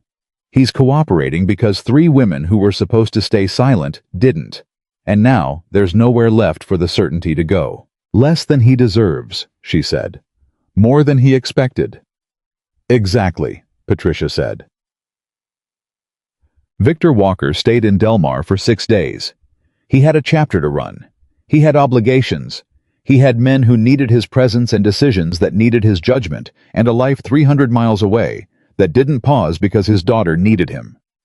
He stayed for 6 days anyway, and on the morning of the 7th day, he sat across from Savannah at Marta's kitchen table and told her he had to go back. "I know," she said. "I'm coming to the arraignment." "You don't have to, Savannah." He said her name the way he said it when she was 9 years old and arguing about something he'd already decided. "I'm coming to the arraignment." She stopped arguing. "Okay. And after? I'm coming back after, when the baby comes. You don't have to do that alone either." She looked at him. She'd been thinking about this, about what came after, About the apartment she hadn't gone back to. About the town that was small and far from everything. About the life she'd been building here that now felt both more and less like what she'd imagined when she'd driven away from Phoenix 5 years ago. She'd been thinking about it and not saying it out loud yet, because saying things out loud made them require decisions. "I've been thinking," she started. "About coming home," he said. She blinked. "How did you—" "Because I know you," he said simply. "And because you've been not saying something since about day 3, and the only thing I could think of that you'd work that hard not to say to me was that." He looked at his coffee cup. "I'm not going to push. That's your choice, and it always will be. But I want you to know, the house has a room. The room has been a room for 5 years instead of your room, and that's my fault for not saying it sooner. But it's there. And you and the baby." His voice did the thing it did when he was holding something big. "You'd be wanted. Not just tolerated. Wanted." Savannah pressed her lips together. She was not going to cry at the kitchen table at 7 in the morning. She had made that decision. She was going to hold it together until he actually drove away, and then she was going to cry as much as she needed to in private. "I need to think about it," she said. "Take all the time you need." He stood up. He was leaving in 2 hours. She knew his men were already doing the organized, unhurried preparation of people who had been on the road enough times that packing up was second nature. "One more thing." "Yeah?" He reached into the inside pocket of his jacket and put something on the table. Small, rectangular, a folded piece of paper. She looked at it, then at him. "Holt gave it to me," he said. "The night we talked. He said to give it to you when the time felt right." He picked up his coffee cup. "I think the time's right." He went to rinse his cup in the sink. Savannah unfolded the paper. It was a handwritten note. Holt's handwriting, careful and slightly cramped. It said, "Ms. Blake, I've been in this county for 9 years. I've looked the other way twice and I've told myself both times it wasn't my call. I was wrong both times. You gave me the chance to be right. I intend to use it. Holt." Savannah read it twice. She folded it back up along its creases. She held it in her hands for a moment. Then she put it in her pocket. "Some things you keep." The morning of the arraignment, Savannah woke at 5 and didn't try to go back to sleep. She showered. She dressed in the specific, deliberate way of someone choosing armor. Not formal, nothing that would read as performance, but clean and pressed and intentional. Dark pants, a soft cream blouse that didn't pull at her shoulders, hair down. She looked at herself in Marta's bathroom mirror for a long moment. Not checking for beauty. Checking for something else. Checking for the woman she'd been a year ago. Small and silent and managing, to see if she was still in there running things. She wasn't. That woman had been replaced, slowly, and then all at once, by someone who looked almost the same, but held herself differently. Who took up space in her own reflection without apologizing for it. "Okay," she said to the mirror. Just that. Okay. Marta drove her to Tucson. Savannah had said her father didn't need to come until the arraignment itself, didn't need to drive from Phoenix the night before, but Victor had driven back the evening before and was meeting them at the courthouse, which was exactly what she'd expected him to do, and which she was not going to pretend she wasn't relieved about. Renee Castillo was there. Savannah saw her in the corridor outside the courtroom. Dark blazer, silver earrings, hands that were still but only barely. The kind of still that costs something. They hadn't met in person since Patricia's office. They looked at each other, and something passed between them that didn't need language. The specific recognition of two people who have been through the same thing, and found each other on the other side of it. Savannah walked over. They stood next to each other, not quite touching, in the corridor. "How are you doing?" Savannah asked. "I've been better," Renee said. "I've also been worse. I'm in the middle, which I think is where I'm supposed to be today." She glanced toward the courtroom door. "Is Carla?" "Coming separately. Patricia said she'd be here by 9. Renee nodded. "I keep thinking about what it's going to feel like to see him." "I know. Does it help, knowing I'm going to see him? Because part of me wants to, and part of me is—" She stopped, recalibrated. "I've been carrying a version of his face in my head for 4 years. The face he made when, when it was happening. I've been carrying that. And I keep wondering if seeing the real face, the current face, in a room where he doesn't have any power." She shook her head. "I don't know if it's going to help or make it worse." Savannah thought about the parking lot. She thought about looking up from the asphalt. She thought about the face she'd seen when she got back up. The brief, ugly flash of recognition. The first moment he understood that he'd miscalculated, that she was not going to stay down. "It helped me," she said, "when I got up off the ground and looked at him. It helped." She paused. "But I don't know if a courtroom works the same. I think you have to decide what you're looking for before you look." Renee considered that. "What are you looking for today?" Savannah thought about it honestly. "Proof," she said. "Proof that he's real. That he's a specific person standing in a specific room facing specific consequences. Not the thing I've been afraid of. Just a man in a courtroom, that's all." Renee exhaled slowly. "Okay," she said. "I can work with that."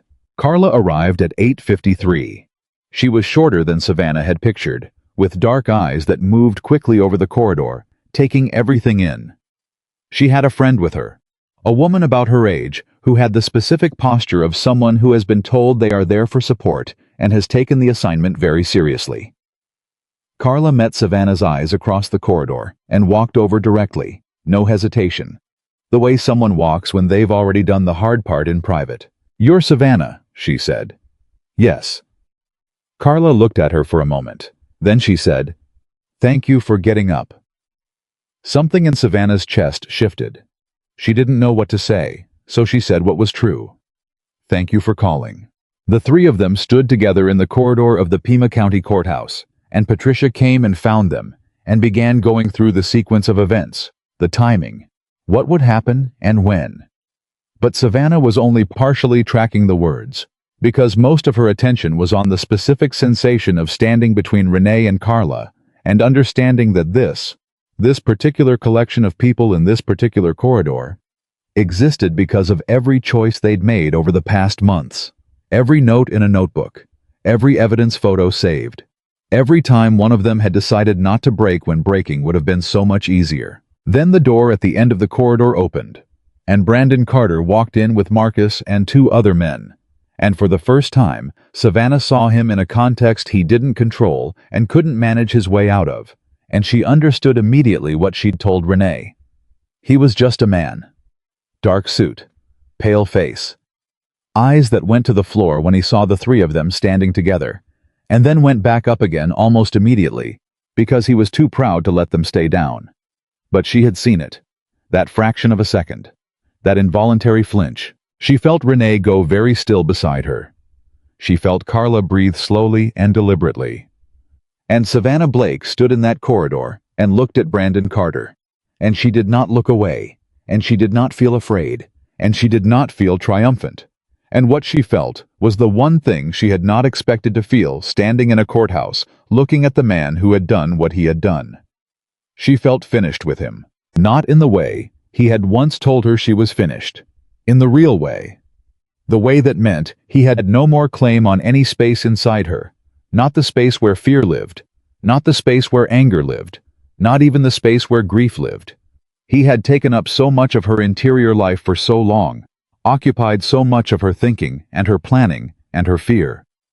And standing here now, in this corridor, with Renee on one side and Carla on the other, and her father's footsteps coming down the hallway behind her, she could feel it happening in real time.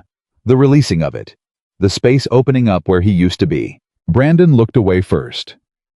Victor Walker came down the hall at 9:05 and stood beside his daughter and nodded once to Renee and once to Carla, and both women, Savannah could see it, felt the specific, uncomplicated safety of standing near a man who had no agenda beyond protecting the people around him. It wasn't the HELLS Angels president they felt it from. It was the father. The specific, irreducible presence of a man who had driven 300 miles because his daughter said his name, and who had held every instinct he had under iron control for 6 days because she asked him to, and who was standing here now in a courthouse hallway in a clean shirt, because this was what she needed, and what she needed was what mattered. Patricia came back at 9:15 and said it was time. They went in. Brandon Carter stood before Judge Marianne Torres and heard the charges read aloud in the specific, flat, procedural language of the law, which somehow made everything more real rather than less. The date, the location, the nature of the act, the words battery and domestic violence and the word pregnant, which the judge read without emphasis, but which landed in the courtroom like something heavy falling from a height. Marcus entered the not guilty plea as expected. The case for the additional charges was still being built, so this was only the beginning of what would be a longer process. Patricia had explained all of this. Savannah had understood all of this. But there was a bail condition attached. Brandon could not return to Delmar. He could not contact any of the three women. He surrendered his passport. The surrender of the passport was the moment the room changed. Small thing, procedurally. Enormous thing in the actual language of consequences. Brandon Carter, who had never faced anything he couldn't call someone to fix, handed his passport across a table and watched a part of his freedom become a question mark, and the color in his face shifted in a way that no amount of composure could fully manage. Savannah watched it happen. She watched his jaw tighten and his eyes go somewhere internal, and his hands, for one moment, grip the edge of the table before he made them stop. She did not feel satisfaction. She had expected to. She had braced herself for it because she wasn't sure satisfaction was the right thing to feel. Wasn't sure she wanted to be the kind of person who felt it. But it wasn't there. What was there was something quieter, something closer to grief, actually. Not for him, not for what was happening to him, but for the time, for the months, for the version of herself that had spent so long being careful and small and silent. That grief was real, and it was hers, and she was going to let herself have it. After. When the proceeding was over and they were filing out of the courtroom, Renee touched her arm. "You okay?" "Yeah," Savannah said. "You?" Renee thought about it. "I feel like I set something down," she said. "Something I've been carrying so long I forgot I was carrying it. And now it's not in my hands and my arms feel weird, like they don't know what to do." Savannah nodded. "I know exactly what you mean." Carla, on her other side. "What do we do now?" Patricia answered before Savannah could, appearing at Carla's elbow, with the efficiency of a woman who had been anticipating questions before they were asked for her entire career. "Now we wait for Kessler to file. Shouldn't be more than 2 weeks. In the meantime," she looked at all three of them, "you do whatever it is you were doing before this. You go back to your lives. Because that's the whole point. That's what you did this for." Victor was waiting in the corridor. He looked at Savannah's face, and then he looked at Renee and Carla, and he said, very simply, "You're all very brave." Renee looked at him for a moment. "She told me you drove 300 miles in the middle of the night," she said, meaning Savannah. "Yes," he said. "Would you have done that if she hadn't called? If she'd kept it to herself?" Victor was quiet for a moment. It was a real question, and he gave it a real answer. "No. I would have come eventually. I would have found out eventually, because I always do. But I would have come too late." He looked at Savannah. "She called in time. That's what mattered." Renee nodded slowly. "I didn't have anyone to call," she said. Not with self-pity, just as a fact, clear-eyed and stated. "You had Savannah," Victor said. "As it turns out." Renee looked at Savannah. Something moved across her face. Not quite a smile, but the shape of one coming eventually. "Yeah," she said. "As it turns out." 2 weeks and 3 days later, Diane Kessler filed. The additional charges were substantial. Patricia had not overstated it. The pattern that Kessler had built across 5 years and 3 women was the kind of case that made lawyers in both directions go quiet when they looked at it. The prosecution because of how well it held together. The defense because of how little room it left for anything but the truth. Marcus called Patricia the morning after the filing. Savannah wasn't on the call, but Patricia told her about it afterward, sitting across from her in the Tucson office, with that particular controlled expression that people wear when the news is good and they don't want to oversell it. "He's going to plead," Patricia said. Savannah looked at her. "Not to everything. There will be negotiation.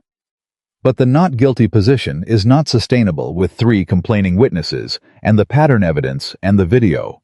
And Marcus is smart enough to know it. She leaned forward slightly.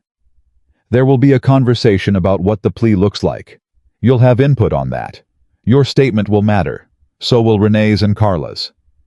What does Kessler want? Prison time, real time, not a fine and a class.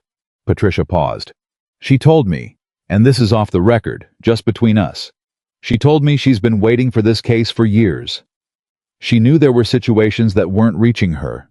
She couldn't prove it, couldn't get to it, because the people involved weren't talking. And then a waitress in a town on Route 9 made 1 phone call and collected 1 notebook and stood up in 1 parking lot. Patricia stopped. She looked slightly away for a moment, composing something, then back. She said to tell you she's grateful. Savannah sat with that for a moment. A prosecutor who had been trying to reach this for years. A deputy who had looked the other way twice and decided it was enough. 2 women who had been carrying things alone for years and found each other on the other side of a video on a phone. A father who drove 300 miles and held every instinct he had under control because his daughter asked him to, and he had made a promise. All of it. All of it was because she had made a notebook. Because she had saved the voicemails. Because she had found a lawyer 40 miles away and paid cash and sat across from a woman who listened without interrupting. Because she had stayed calm in a parking lot when calm was the hardest possible thing to be. Because she had gotten up. What happens now? She asked. Not about the case. Patricia could hear the difference. Patricia looked at her. Now? She said.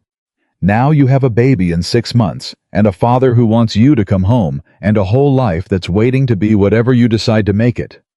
She paused. The legal process is going to continue for a while. You'll be part of it, and I'll walk you through every step. But that's not what's next for you. What's next for you is bigger than this. Savannah drove back to Delmar alone that afternoon. Marta had offered to come, had offered to drive, had offered various versions of company that Savannah had gently declined. She needed the drive. She needed the road and the desert and the 40 minutes of being between places, not at any destination, just moving. She thought about Phoenix. She thought about the house she'd grown up in, the kitchen table, the particular smell of it. She thought about her baby growing up with a grandfather who would teach them the things her father had taught her, not the things people assumed he'd teach, not the things people imagined when they heard the name and saw the leather, but the real things. That real power doesn't announce itself. That you stay standing when someone wants you broken. That asking for help is not the same as giving up. That family is not a weight. Family is what you come back to when you've proven to yourself that you can stand on your own. She thought about Renee, about Carla, about the particular bond that forms between people who have been through the same fire. Not a comfortable bond, not an easy one, but a real one. Forged in something that mattered. She was passing the gas station on the edge of Delmar. Renee's father's gas station, she realized, which she had been passing for 3 years without knowing whose it was, when her phone rang through the car speakers. Her father. She answered. How'd it go? He said. Patricia says he's going to plead. A silence. When? Don't know yet, but it's coming. Another silence, shorter. You okay? She drove past the gas station. She drove past the hardware store where the men had stood and watched the motorcycles arrive. She turned onto the street that ran behind the cafe, out of habit, because she'd been driving this route for 3 years and her hands knew it. I'm okay, she said, and meant it, fully, for the first time in a long time. Dad. Yeah, I've been thinking about what you said, about coming home. He didn't say anything. He waited. He was very good at waiting. I don't want to move back because I'm scared, she said. I don't want to go home because I failed here. I need it to be a choice I'm making because I want to, not because I'm running from something. Okay, he said carefully. So I'm going to stay here through the legal process. I'm going to be here for Renee and for Carla. I'm going to finish what I started. She pulled into the parking lot behind the cafe. And then I'm coming home. She heard him breathe. "Yeah," he said, and his voice had the thing in it again. The barely held thing. The enormous thing that this big, silver-bearded, road-hardened man with an entire chapter who would follow him anywhere was holding in his chest because his daughter was coming home. "Yeah," she said. "I'm coming home." He was quiet for a moment. She let him be. Then he said very roughly, "Your room's going to be ready." She smiled. She pressed her hand to her stomach. "Make it big enough for a crib," she said. And she heard her father laugh for the first time in this whole story. A real laugh, the one she'd grown up with, the one that lived in her chest as the sound of safety. And she sat in the parking lot behind the Desert Rose Cafe in Delmar, Arizona, and let it fill the car. The plea agreement came on a Tuesday morning, 6 weeks after the arraignment. Patricia called at 8:15.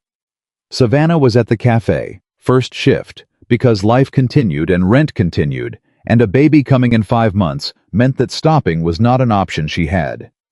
She was refilling coffee at table 2 when her phone buzzed in her apron pocket, and she looked at the screen and saw Patricia's name and set the coffee pot down on the nearest flat surface and walked to the back office without saying anything to anyone. She closed the door. She answered. "It's done," Patricia said. Savannah sat down in the chair, the wobbly one, the one she'd been sitting in the night she made the call.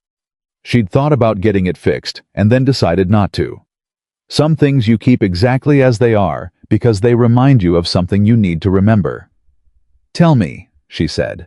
18 months, minimum security, with 3 years probation following release. Mandatory counseling, batterer intervention program, the full course. Permanent protective orders for all 3 of you. Civil liability acknowledged. That means financial accountability, which Patricia's civil counterpart is going to handle separately. A pause. He also issued a written statement. Not a public apology. Marcus wouldn't let it go public without negotiation, which we declined. But a written statement for the court record, acknowledging what he did, all 3 incidents, by name. Savannah pressed her hand flat on the desk. The wood was old and warm. "He said our names." "He said your names. Savannah Blake, Renee Castillo, Carla Mendez." Patricia's voice was steady, but there was something underneath it. Something that in anyone else Savannah might have called emotion. By name, on the record. That was non-negotiable from Kessler's side, and I agreed with her. He doesn't get to do this and leave names out of it. Savannah was quiet for a moment. 18 months, she said. "I know it's not." "No," Savannah said. I know it's not everything. I know it doesn't." She stopped, recalibrated. "It's real. It happened. It's on a record somewhere with our names attached to the truth of what he did. And he is going to spend 18 months in a room he can't leave because of what he chose to do." She breathed out slowly. "That's real." "That's real," Patricia confirmed. "His father?" Savannah asked. She'd been thinking about the father, the man who had spent 30 years building the kind of relationships that were supposed to make this impossible, who had said certain things to certain people that were supposed to ensure his son remained untouchable. What happened to him? He's not facing criminal charges. What he did was wrong, but it wasn't illegal in the specific ways the law requires. But Patricia paused, and this pause had a different texture, the texture of news that she was taking visible satisfaction in delivering. 3 of the business associates he called in those first 2 days after the video went public? They've severed ties with his commercial developments. 2 of those developments are now in serious financial trouble. The family name that opened every door in this county for 30 years is currently not opening very many doors at all. Another pause. Turns out 40,000 video shares have an effect on the kind of informal business relationships that depend on reputation. Savannah thought about Brandon's father, the man she'd never met, the man behind the name, the man who had built the architecture of protection that his son had lived inside his entire life. She thought about what it meant to spend 30 years building something and watch it start to come apart because your son hit a pregnant woman in a parking lot and someone happened to be filming. She didn't feel sorry for him, but she didn't feel triumphant either. She just felt the specific, exhausted clarity of someone who has been watching a complicated machinery finally stop. "Okay," she said. "Thank you, Patricia." "Savannah." Patricia's voice changed slightly. Something more direct, less professional. "I've been practicing law for 22 years. I've had clients who were braver than the situation required, and clients who were smart about it, and clients who did the right thing for the right reasons. You were all three at the same time. I want you to know that." Savannah didn't say anything for a moment. Then, "I had a lot of help. You had people around you because you let them in," Patricia said. "That's different. That's a choice you made." A brief pause. "Go tell your father." Savannah hung up. She sat in the wobbly chair in the back office for exactly 2 minutes, alone with the news, letting it settle into her body the way real things settle. Not like relief, not like celebration, but like the particular, permanent weight of something being finished. Really finished. The kind of finished that lives in documents and court records and the official language of the law, which is slower and messier and less satisfying than the movies make it look, but is also, when it finally arrives, more solid than anything else. Then she picked up her phone and called her father. He answered on the second ring. "Hey." "It's done," she said. Silence. 1 beat, 2. Then, very quietly. "How much?" 18 months. Probation after. Protective orders for all 3 of us. And Patricia. She made them put our names in the statement, Dad. He had to say our names. She heard him breathe. Long and slow. The breath of a man who has been holding something for 2 months and is only now, in this moment, allowing any of it to release. 18 months, he said, and she could hear him deciding how he felt about that number. Not enough. She knew that's what he was thinking because she was thinking it too. Not enough for what he did. Not enough for 8 months of fear. Not enough for Renee's 4 years. Not enough for Carla's silence. "Okay. It's on the record," she said. "It's real." "Yeah." His voice was rough. "Yeah, it is." A pause. "Your room's going to be ready." She almost laughed. "You said that already." "I know. I'm saying it again." Another pause. "I called the guys, the ones who came to Delmar. They've been asking. I told them I'd let them know when it was over." She thought about those men. The column of headlights in the desert night. The engines that had filled the whole town with sound. Men she'd known her whole childhood. Some of them. Men who had been in her father's orbit so long, they were the furniture of her earliest memories. They had all gotten up at midnight and ridden 300 miles because Ironwalker's daughter needed them. "Tell them thank you," she said. "Tell them—" She stopped, because there wasn't a word big enough. "Tell them I know what it meant." "They know," Victor said, "but I'll tell them." She told Marta first, in person, because Marta had earned that. Marta was behind the counter when Savannah came out of the back office. She took one look at Savannah's face, and she put down the coffee pot and she said nothing, just looked, waiting, giving Savannah the space to say it herself. 18 months, Savannah said. "It's done." Marta's face did something complicated and quick. Relief and anger, and something that looked like grief before it became something closer to fierce, permanent satisfaction. She came around the counter and she hugged Savannah, hard, the way a woman hugs another woman when words aren't the right size for what needs to be said. "It's done," Marta repeated, into Savannah's shoulder. "It's done." They held on for a moment. Then Marta let go and held her by the shoulders and looked at her face. The same gesture her father used, Savannah noticed. The same holding and looking, the same checking for things that weren't being said, and said, "You doing okay?" "I think so," Savannah said. "I think I'm going to be." "The baby?" Savannah put her hand to her stomach. 5 months now. The baby was real in a way that was different from before. Real in the specific, physical, undeniable way of someone who moved and kicked and had preferences already, who liked it when Savannah ate breakfast and did not like it, apparently, when she skipped lunch. "The baby's good," she said, and smiled the kind of smile that arrives without warning and means something. Marta watched the smile. "You decided yet? About Phoenix?" "Yeah." Savannah looked around the cafe, the counter, the booths, the radio on the shelf that she had apparently been singing along to for months without knowing it. The window with the view of Route 9 stretching out in both directions. 3 years of her life. The place where she had built the version of herself she'd needed to build, and the place where everything had nearly come apart, and the place where the people around her had decided, one by one, to stop being afraid and start being something else. "I'm going home," she said. "After the baby. I'm going to Phoenix." Marta nodded. No drama. No attempt to change her mind. Just the clear-eyed acceptance of someone who loves a person enough to want what's right for them. "Good," she said. "Your dad needs you." "I think I need him too," Savannah admitted.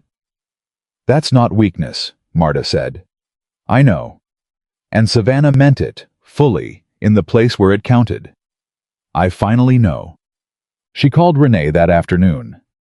Renee answered quickly, like she'd been waiting, which she probably had been. They had talked every few days since the arraignment. Not long calls, not therapeutic processing sessions, just the ordinary, maintaining contact of two people who had decided they were in each other's lives now. "Patricia called you?" Savannah asked. 20 minutes ago. I've been sitting with it." Renee's voice was quiet and careful, the way it got when she was feeling something large and taking her time with it. 18 months. "Yeah. I keep doing the math," Renee said. 4 years I carried this. 4 years. And he gets 18 months. A pause. "And I know that's not how justice works. I know it doesn't balance out. I know it's not supposed to." "It's not fair," Savannah said simply. "You can say that. It's not fair." "It's not fair," Renee said, and her voice cracked slightly on the last word, just slightly. "But it's something. It's the first something. In 4 years, it's the first time anything happened. The first time anyone said out loud, officially, in a room full of people, that what he did was real, and it was wrong, and there are consequences for it." She breathed. "I've spent 4 years wondering if I imagined it. If I made it bigger than it was. If maybe he was right that I was—" She stopped. "Having it in a court record, my name, what he did, that's different from what I thought I'd feel, but it's—" She stopped again. "It's not nothing, Savannah." "No," Savannah said. "It's not nothing." "How are you?" Renee asked. "Really?" Savannah thought about how to answer that honestly. I'm in a place where I can see what comes next. For the first time since before Brandon, I can look forward and see something instead of just the back of the wall I was running into." She paused. "I'm going home, to Phoenix, after the baby." "Good," Renee said, and meant it. "Your dad?" "Yeah." A brief silence, warm rather than empty. Then Renee said, "I think about that a lot. What you have. Not jealously. I want to be clear, I'm not. I know you're not. I just think about it. The idea that someone would drive 300 miles in the dark because you said his name." She was quiet for a moment.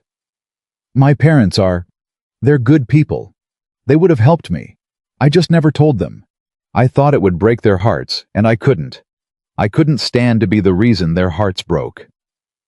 Savannah understood that so precisely and completely that she didn't try to explain how much she understood it. She just said, "Did you tell them? Now?" A pause. "My dad came over the night the plea was announced. I'd called him and asked him to come over, and he came, and I told him everything." Her voice shifted. "He sat at my kitchen table and he couldn't speak for a few minutes, and then he said, 'Why didn't you tell me?' And I said, 'I didn't want to hurt you.'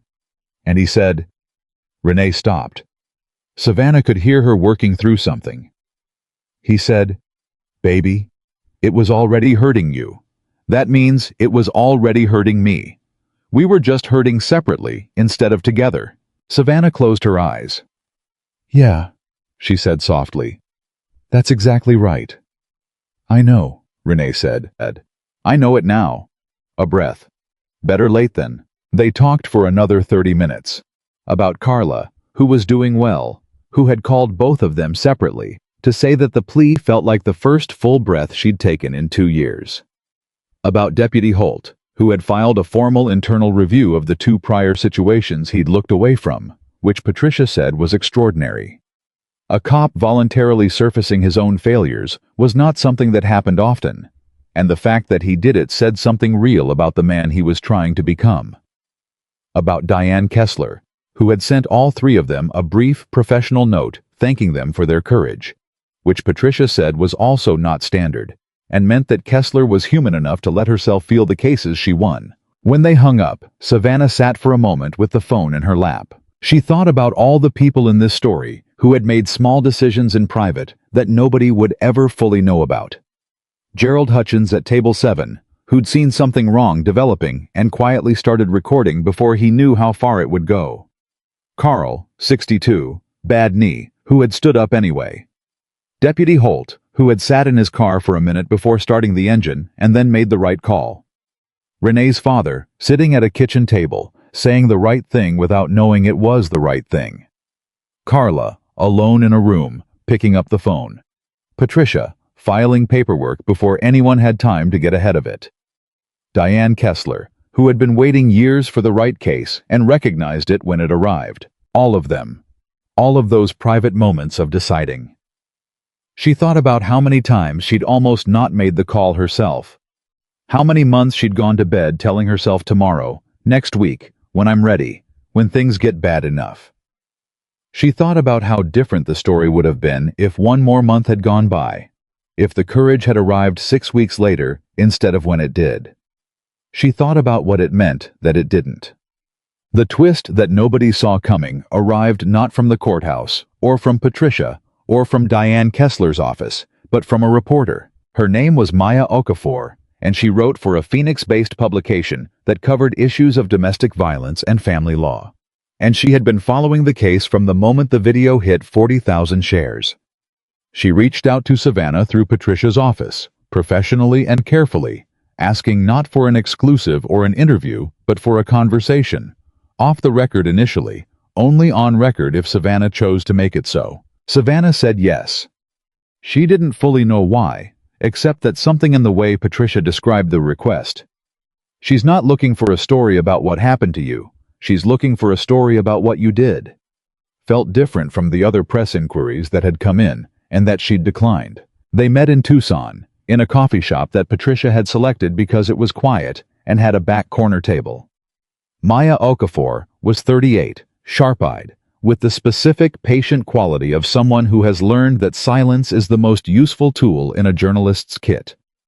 She shook Savannah's hand, ordered coffee, opened her notebook, and said, "Tell me about the notebook." Savannah blinked.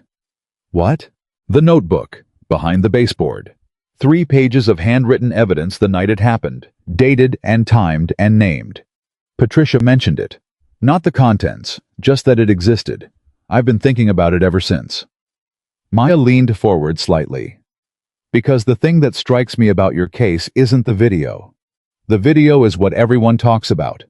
The video was Gerald Hutchins's courage, not yours. What's yours is the notebook. The months of it. The dates and the names and the evidence collected by someone who was scared and isolated and pregnant and still had the presence of mind to document everything. Because she understood that what she was experiencing was real and that she was going to need to prove it." She paused. "That's not survivor instinct. That's strategy. Where did that come from?" Savannah thought about it. Honestly, the way she'd been trying to think about everything since the parking lot, without the editing, without the version of the story that made her look better than she was. "My father," she said. Not directly. He never said, "Keep a notebook." But I grew up watching him handle things, watching how he prepared before he needed to be prepared. He used to say, he said a lot of things that I didn't know I'd remembered until I needed them. He said, "Real strength is staying standing when someone wants you broken." And I think somewhere in my head, staying standing meant not just surviving the moment. It meant making sure the moment could be proven, documented, made real in a way that couldn't be denied. Maya was writing. "You're leaving Delmar," she said, not as a question. "After the baby. I'm going to Phoenix." "To your father?" "To my family." Savannah paused. I spent 5 years proving I didn't need them. I proved it. And then I called my dad at midnight, and he drove 300 miles and—" She stopped. "I think the thing I actually proved is that needing people isn't the opposite of being strong. It's part of it. The strongest thing I did in this whole story wasn't the notebook, and it wasn't the parking lot, and it wasn't the lawyer. It was the call. Saying, 'Dad, I need you,' and meaning it and letting him come." Maya looked up from her notebook. "Can I quote that?" Savannah thought about it for one moment. Then, "Yeah, you can quote it." The article ran 3 weeks later. Not in a major national outlet. Not on television. In a mid-sized publication with a specific, engaged readership of people who worked in family law, domestic advocacy, social work, counseling. The kind of publication that gets passed around professionally, shared in specific communities, read carefully by people who deal with these situations every day. Patricia called when it ran. "My phone has been ringing since 7 a.m., she said. "Colleagues, advocates, 2 shelter directors. They want to know if you'd be willing to speak. Not a press tour, not celebrity, just speaking. To groups. To people who work with survivors, or people who are in situations. Telling your story in the way you told it to Maya." A pause. "You don't have to. You've done enough. But I wanted you to know it's being asked." Savannah sat with that for a moment. She thought about Renee in the corridor of the courthouse, saying, "I keep thinking I'm going to see something that makes it less." She thought about Carla, alone in a room, picking up the phone. She thought about every woman who was keeping a secret and calling it strength and paying for it in silence. "Let me have the baby first," she said. "And then yes, I'll speak." The baby came on a Sunday morning in March at 6:47 a.m. in a Phoenix hospital, which meant Savannah had made the move 3 weeks before she'd planned to, because the baby had its own opinions about timing, which Savannah chose to regard as an excellent sign about the kind of person her child was going to be. Victor Walker was in the waiting room for 11 hours. She knew this because Marta was there. Marta had driven from Delmar 4 hours because Marta had said, "I am going to be there when that baby arrives, and I will not hear an argument." And there had been no argument. And Marta texted Savannah regular updates from the waiting room about the state of Victor Walker, which was the only entertainment available under the circumstances. 8 a.m. Your father is pretending to read a magazine. He has not turned a single page in 30 minutes. 10 a.m. He's been offered coffee 4 times by the nurses. He said yes 4 times. I think he's running on pure adrenaline and caffeine and love at this point. Noon. He tried to ask the nurses a question, and one of them very gently told him everything was fine, and he said, "I know, I'm just checking," and then sat back down. I have never seen a man his size look that uncertain. It is genuinely touching. 2 p.m. He hasn't spoken in an hour. He's just sitting there. The magazine is on the chair next to him. I think he gave up on the pretending. He's just waiting.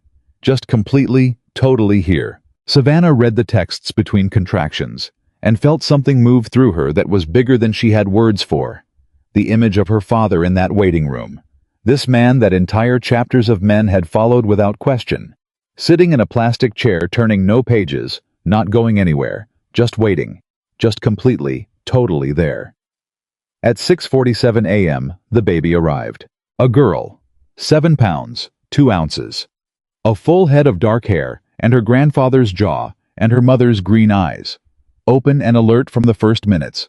Looking at the world with the focused, unimpressed attention of someone who has arrived and is taking stock. Savannah held her daughter and felt something occur inside her that she did not have the right vocabulary for. It was not just love, though it was absolutely and overwhelmingly love. It was recognition. The specific, immediate recognition of knowing someone. Of looking at a face and understanding that you will spend the rest of your life being willing to drive any distance in the dark for this person. She understood her father in a completely new way in that moment. She understood him so completely that she started crying, which she had not done much of through the whole labor because she'd been too focused, too in it. She cried now, quietly, with her daughter on her chest, and the nurse pretended not to notice, which was the right call. When they brought Victor in, he stopped at the door. Savannah looked up and saw his face and understood that she was witnessing something she would remember for the rest of her life. This man, this big, road-hardened, silver-bearded man who had built a life on being the person who was never rattled, who walked into rooms of 40 hostile men and walked out with their respect, who had driven 300 miles at midnight without a single second of hesitation, stopped at the door of a hospital room and could not, for a moment, make himself move. Because he was afraid. Not of anything dangerous, of the opposite. Afraid of how much this moment held. Afraid of how much he felt. Afraid that if he moved toward it too fast, something in him would open up that he didn't have the capacity to close again. "Dad," Savannah said gently, "come meet her." He crossed the room. He sat in the chair beside the bed. Savannah shifted her daughter carefully and held her out. And Victor Walker received his granddaughter into his arms with the specific, terrified care of a man who has held many things in his life and understands that this is different from all of them. He looked at her face. The baby looked back. Those green eyes, open and serious, and already, somehow, taking everything in. Victor made a sound. Not a word. Not language. Something below language. Something that lived in the chest before it reached the throat. And Savannah saw this, and would remember it forever. Her father, Victor Iron Walker, the man that half the Southwest either feared or respected or both, cried, not quietly. Not the controlled, private, one-beat thing he did when he was holding something inside. He cried the way people cry when they've been holding something back for months, and the thing they've been waiting for finally arrives and the holding can stop. His shoulders moved. His face went into the baby's hair. The dark, soft, new hair of this 7-pound person who had arrived 20 minutes ago and already changed everything. He cried and didn't try to stop it and didn't apologize for it. And Savannah watched her father hold his granddaughter and let go of everything he'd been carrying since midnight 3 months ago, when the phone rang and he heard her voice say, "Dad, I need you." Marta, standing in this doorway, pressed her hand to her mouth. Nobody said anything for a long time. Then Victor looked up. His eyes were wet, and his face was open in a way she'd only seen a handful of times in her life. Completely undefended, completely present. He looked at Savannah with everything visible. "What's her name?" he said. Savannah had thought about this for months. She had considered and discarded and considered again. She had wanted something real. Something that meant something. Something that carried the weight of this whole story without announcing it. "Rose," she said. "Rose Victoria Blake." Her father looked at her. The middle name. He understood it immediately. She could see him understand it. See it move through his face. The particular way a person looks when they receive something they didn't know they were hoping for. "Rose," he said quietly. He looked down at the baby. "Hi, Rose." The baby made a small, decisive sound, as if confirming this was acceptable. Marta laughed, a real, tearful laugh, and came the rest of the way into the room, and the nurse brought another chair, and for the next 2 hours, the 4 of them, Savannah, Victor, Marta, and Rose. Victoria Blake, 7 pounds 2 ounces, taking stock of the world, occupied that room with the specific, irreplaceable warmth of people who have been through something real together and have come out the other side. 3 months after Rose was born, Savannah spoke for the first time. It was a small event, a domestic violence advocacy conference in Tucson, 200 people, professionals mostly, the kind of audience that had heard a lot of stories and was hard to surprise. Patricia was there. Renee was there, sitting in the 3rd row, having made the drive from Delmar without being asked. Marta was there, sitting next to Renee, having apparently decided that anything Savannah did was worth 4 hours in a car. Savannah stood at the podium. She had written and rewritten what she was going to say 8 times. She had practiced it to her father in the kitchen. She had practiced it to Rose, who was not yet a useful audience, but was an attentive one. She had read it to Patricia, who had said, "Good, but you don't need the written version. You know this. Say it like you know it." She looked at the room. 200 people looking back. She put the paper down. "I kept a notebook," she said. "I want to start there. Not with the parking lot, Not with my father and the motorcycles. Not with the moment people always want to talk about. I want to start with the notebook, because I think the notebook is the real story. She paused. I kept it behind a baseboard under my bathroom sink. Dates, times, exact words, names of witnesses. I kept it for months while I was scared and isolated and 8 weeks pregnant and absolutely certain that no one would believe me if I didn't have proof. She looked at the room. I want to tell you something about that notebook. I made it because I was afraid. I made it because I didn't trust that the truth would be enough by itself. I made it because I had been told, in 100 small ways, that I was nobody, that I was a waitress in a nowhere town with no connections and no family and nothing to protect me. She breathed.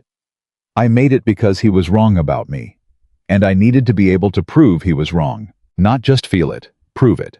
She talked for 32 minutes. She talked about the months before the parking lot, the part nobody filmed, the slow daily erosion that doesn't look dramatic from the outside and feels unsurvivable from the inside. She talked about shame, about the specific cruelty of shame in these situations, how it isn't a side effect, it's a strategy. It's something that gets built into you deliberately by someone who needs you to believe you are alone.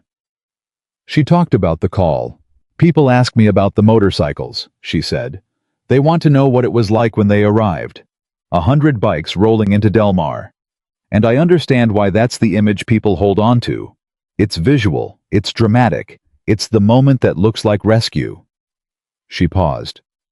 But the rescue wasn't the motorcycles. The rescue was the call. The rescue was saying, "Dad, I need you," out loud, to another human being, and meaning it, and letting it be true. She looked at the room. I spent months believing that asking for help was the same as admitting I failed, that needing someone meant I was weak, that if I could just handle it alone, that was what strength looked like.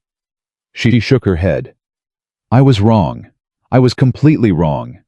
The strongest thing I did in this entire story, the thing that changed everything, the thing that actually set everything else in motion, was making that call, was letting someone in, was deciding that I was worth the inconvenience of being loved. She looked at Renee in the third row. Renee was not trying to hold anything back. She looked at Marta. Marta had her hand over her heart.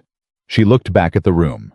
There are people in this room who work with people who are in the place I was in, she said. And I want to say something to you directly. The notebook exists. In every situation you're working with, there is a version of the notebook. The private record keeping, the dates and the times, the things they've documented because they're already thinking about how to survive this, already building the case, already preparing even when they can't name what they're preparing for. Find the notebook. Ask about it. It's there. She paused. And to anyone who is in the place I was in, anyone carrying this alone, anyone who has been told they're nobody, anyone who is convinced that asking for help means giving up. She stopped. She thought about exactly the right way to say what she needed to say. You are not in this story because you were weak. You are in this story because someone deliberately, systematically targeted that belief, the belief that you had no one, because a person who believes they have no one will stay. That is not a character flaw, that is a result, and results can change. She picked up the paper she'd put down at the beginning. She looked at it for a moment. Then she set it back down. My father drove 300 miles in the dark, she said. He came because I asked him to. That's the whole story. Not the motorcycles, not the parking lot, not the plea agreement and the 18 months and the protective orders. The whole story is that I asked, and someone came, and everything else followed from that. She looked at the room one last time. Ask, please. Someone will come. The room was very quiet for a moment. Then it wasn't quiet anymore. After, in the lobby, a woman came up to her. Young, mid-20s maybe. Dark circles under her eyes that Savannah recognized. The specific, careful way of someone who has been managing something for a long time and is right at the edge of not being able to manage it anymore. The woman looked at her for a moment. Then she said very quietly, I have a notebook. Savannah looked at her. I started it 6 months ago, the woman said. I didn't know why I was doing it. Something told me to write it down. Keep the dates. Keep the messages. She swallowed. I don't know what to do with it. Savannah reached into her bag. She took out a card. Patricia's card. She held it out. The woman took it. She'll know what to do with it, Savannah said. And she'll believe you. You won't have to convince her. She'll just believe you. The woman looked at the card. She looked at Savannah. Something moved across her face. The specific, complicated, enormous thing that happens when someone who has been alone with something for a long time is told they don't have to be anymore. Okay, she said. Just that. Okay. She put the card in her pocket and walked away, and Savannah watched her go and thought about how many times that conversation was happening right now. In rooms like this, and rooms nothing like this. In parking lots and kitchens and back offices. How many people were right at that edge, holding something in both hands, needing only the one thing that costs nothing and everything simultaneously. Permission to ask. 6 months later, on a Tuesday morning, Savannah seemed to have a history with Tuesdays. She was sitting in her father's kitchen in Phoenix when her phone buzzed. A message from Renee. Check the news, Delmar. She opened it. The headline was about Brandon Carter's father. A federal investigation, one that had apparently been building for years, long before Savannah's case, but that her case had indirectly brought into focus by drawing attention to the patterns of protection and interference that the Carter family had been running through county relationships for 3 decades. The investigation had nothing to do with Savannah directly. It had everything to do with the kind of scrutiny that descends when a family name stops being a shield and starts being a target. She read the article twice. Then she put her phone down on the kitchen table and looked at the window and thought about all the ways one thing leads to another. The notebook leads to Patricia. Patricia leads to the filing. The filing leads to Holt. Holt leads to Kessler. Kessler leads to Renee and Carla. Renee and Carla lead to a pattern. The pattern leads to a plea. The article leads to a conference. The conference leads to a woman with a notebook who doesn't know what to do with it. And somewhere in the long chain of consequences that began on a Thursday night in a parking lot on Route 9 in a town nobody had heard of, other things start to shift. You can't always see where it goes. You can't always track the ripples. You just make the call. You tell the truth. You get back up. And then you let it move. Rose was in the living room, 7 months old now, sitting in the grip of Victor Walker's enormous, careful hands, while he made faces at her that he would never make in front of anyone who knew him as iron. She was studying his face with the same focused, serious, slightly skeptical attention that Savannah had seen her apply to everything. The ceiling, the dog next door, the morning light, the face of her grandfather. Savannah watched them through the doorway. She thought about the woman she'd been 18 months ago, working a 9-hour shift in a forgotten desert town, wearing a smile that had become a habit, singing along to the radio without knowing she was doing it, carrying something so heavy for so long that she'd stopped feeling the weight of it. She thought about that woman, and she did not pity her. She understood her. She had enormous compassion for her.